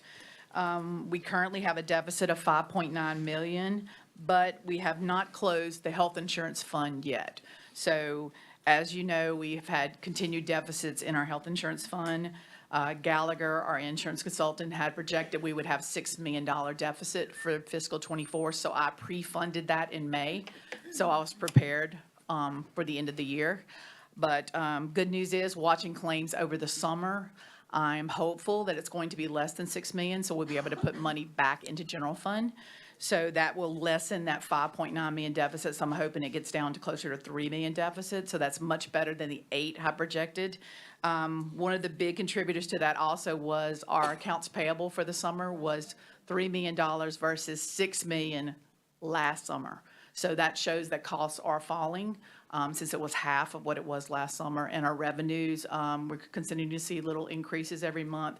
So I'm hopeful that the economy's better and we're stabilized now as far as cost. Other than food service, the food, we can't seem to get that under control. I also wanted to give everybody an update on the state stipend, because all the employees are calling and asking. I know Superintendent sent out an email about it, but our latest word is that we should receive funding on or after September 3rd, somewhere around that date. September 13th. September 13th. So unfortunately, that does not give us enough time to pay it for September 15th as we had projected. But if we get it around that time, we'll be able to do it at the end of the month for September 30th. So that'll be in a separate paycheck with your September 30th payroll check. Any questions? I have a question. Since everybody in this room has probably doubled or tripled their taxes, property taxes this year, where do we see that affecting us with a budget? Do we get does that part of that come to us, I believe? Yes. Well, So because what's increased the taxes is we obviously rolled back a significant dollar, but it's the assessment, the market value that was assessed by the assessor's office. So if anyone is questioning their bill, they should contact the assessor's office and dispute the market value if you don't think it's accurate. So that's where the increase is coming for us. And they're projecting our increase will be $8 million. So I've factored that into this budget. So that's into the budget. So that's already in the budget. Right. That we're still looking at it. Right. $8 million deficit. Right. But yeah. Wow. But I also projected, I added in the 8 million we already had. So if we're lower, that number should be much lower. We also were able to move, since I've done the budget, there's some ESSER funding left over. So we were able to utilize some of that to take some costs out of general fund. So that's not factored into the budget. So that's going to help. And just hoping we can start looking at positions, and hopefully, I'm hopeful at the end of the year, we might potentially be able to balance for 26 or even be better than that. So, and health insurance is looking much better. I think we've got a good handle on that. So, we just have to take it month by month. But you don't never know what will happen with the economy, but things seem to be leveling for now. So supply and demand has finally adjusted. So our costs are coming down somewhat. So I'm hopeful that things are going to get better. Okay, and you said we had some leftover ESSER. I thought we paid for playground equipment with ESSER funds, then we ran out. We And did, used but general you funds, so what can't do happened? it exactly to the dollar, and we have to eliminate to the cent to get rid of it. So it's very difficult for that. So what we had some money left over that we did not use for, I think, for summer programs, so that we'll be able to zero out to the cent and not lose any of that money by September 30th. That comes right to the general fund. Okay. And it replaces anything you spend. Anybody else? All right. Moving right along. Monthly financial statements, Ms. Prevost. I provided you the monthly financials, and I'll be happy to answer any questions. Any questions for Ms. Prevost? All right, and monthly purchasing report. Okay, I'd like to introduce our new supervisor of purchasing. She's here tonight. It's Miss Laura Vanderklis. Can you stand up, Laura? Yeah. Yeah, Ms. Vanderklis has 30 years' experience in purchasing and previously was employed by the city of Slidell, so we stole her from Slidell, which happy to have her. But we did provide you with a monthly purchasing report, and we'll be happy to answer any questions. I will say that I know Laura personally. I used to work with her at the city of Slidell, so we're happy to have you. Any questions for her? Oh, you're lucky. All right, public comment. Oh, sorry. If the staff would like to leave, you're more than welcome. Miss Christie said you could. We generally do that. I'm just saying. Cameron. Bye, Cameron. Okay, she says. Mr. Jabbia said you could go.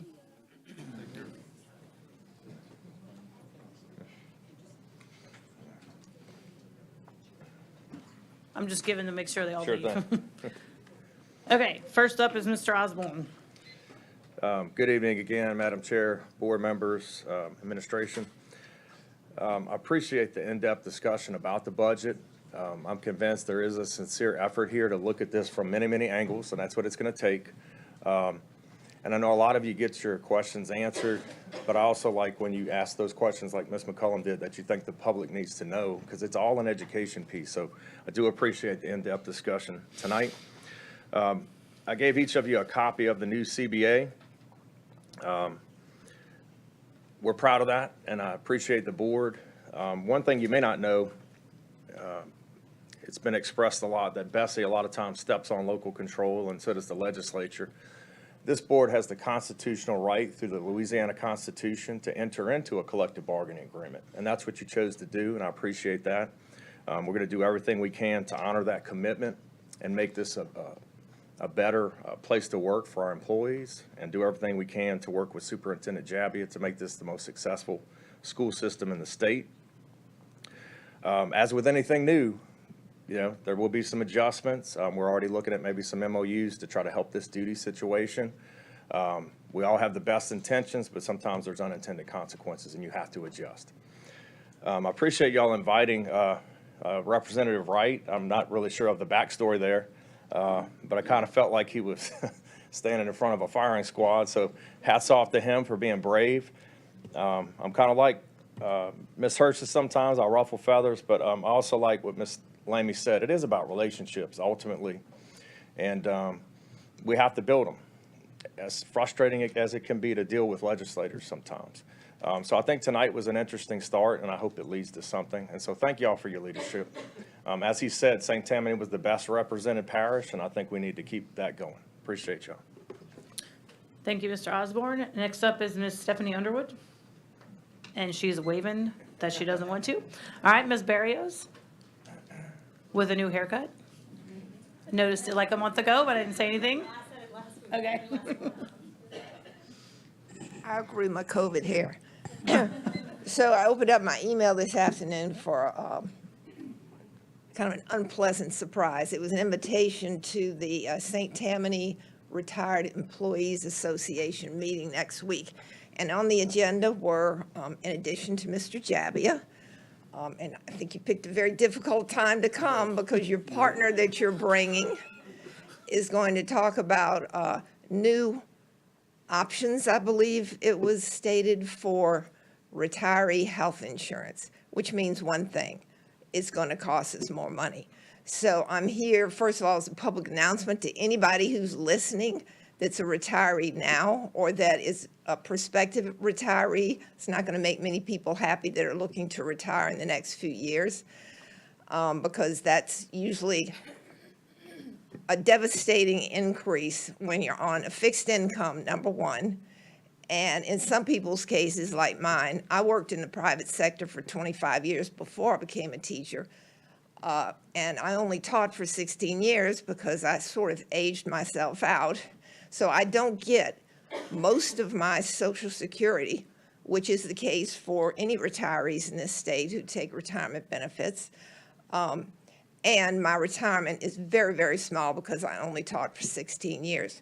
So I encourage you all, many of you who yourselves are retired teachers or administrators, but, and those people really are going to be hit hard who retired younger than I did, or, and some who retired years ago, because their retirement benefits are small compared to what people are getting now.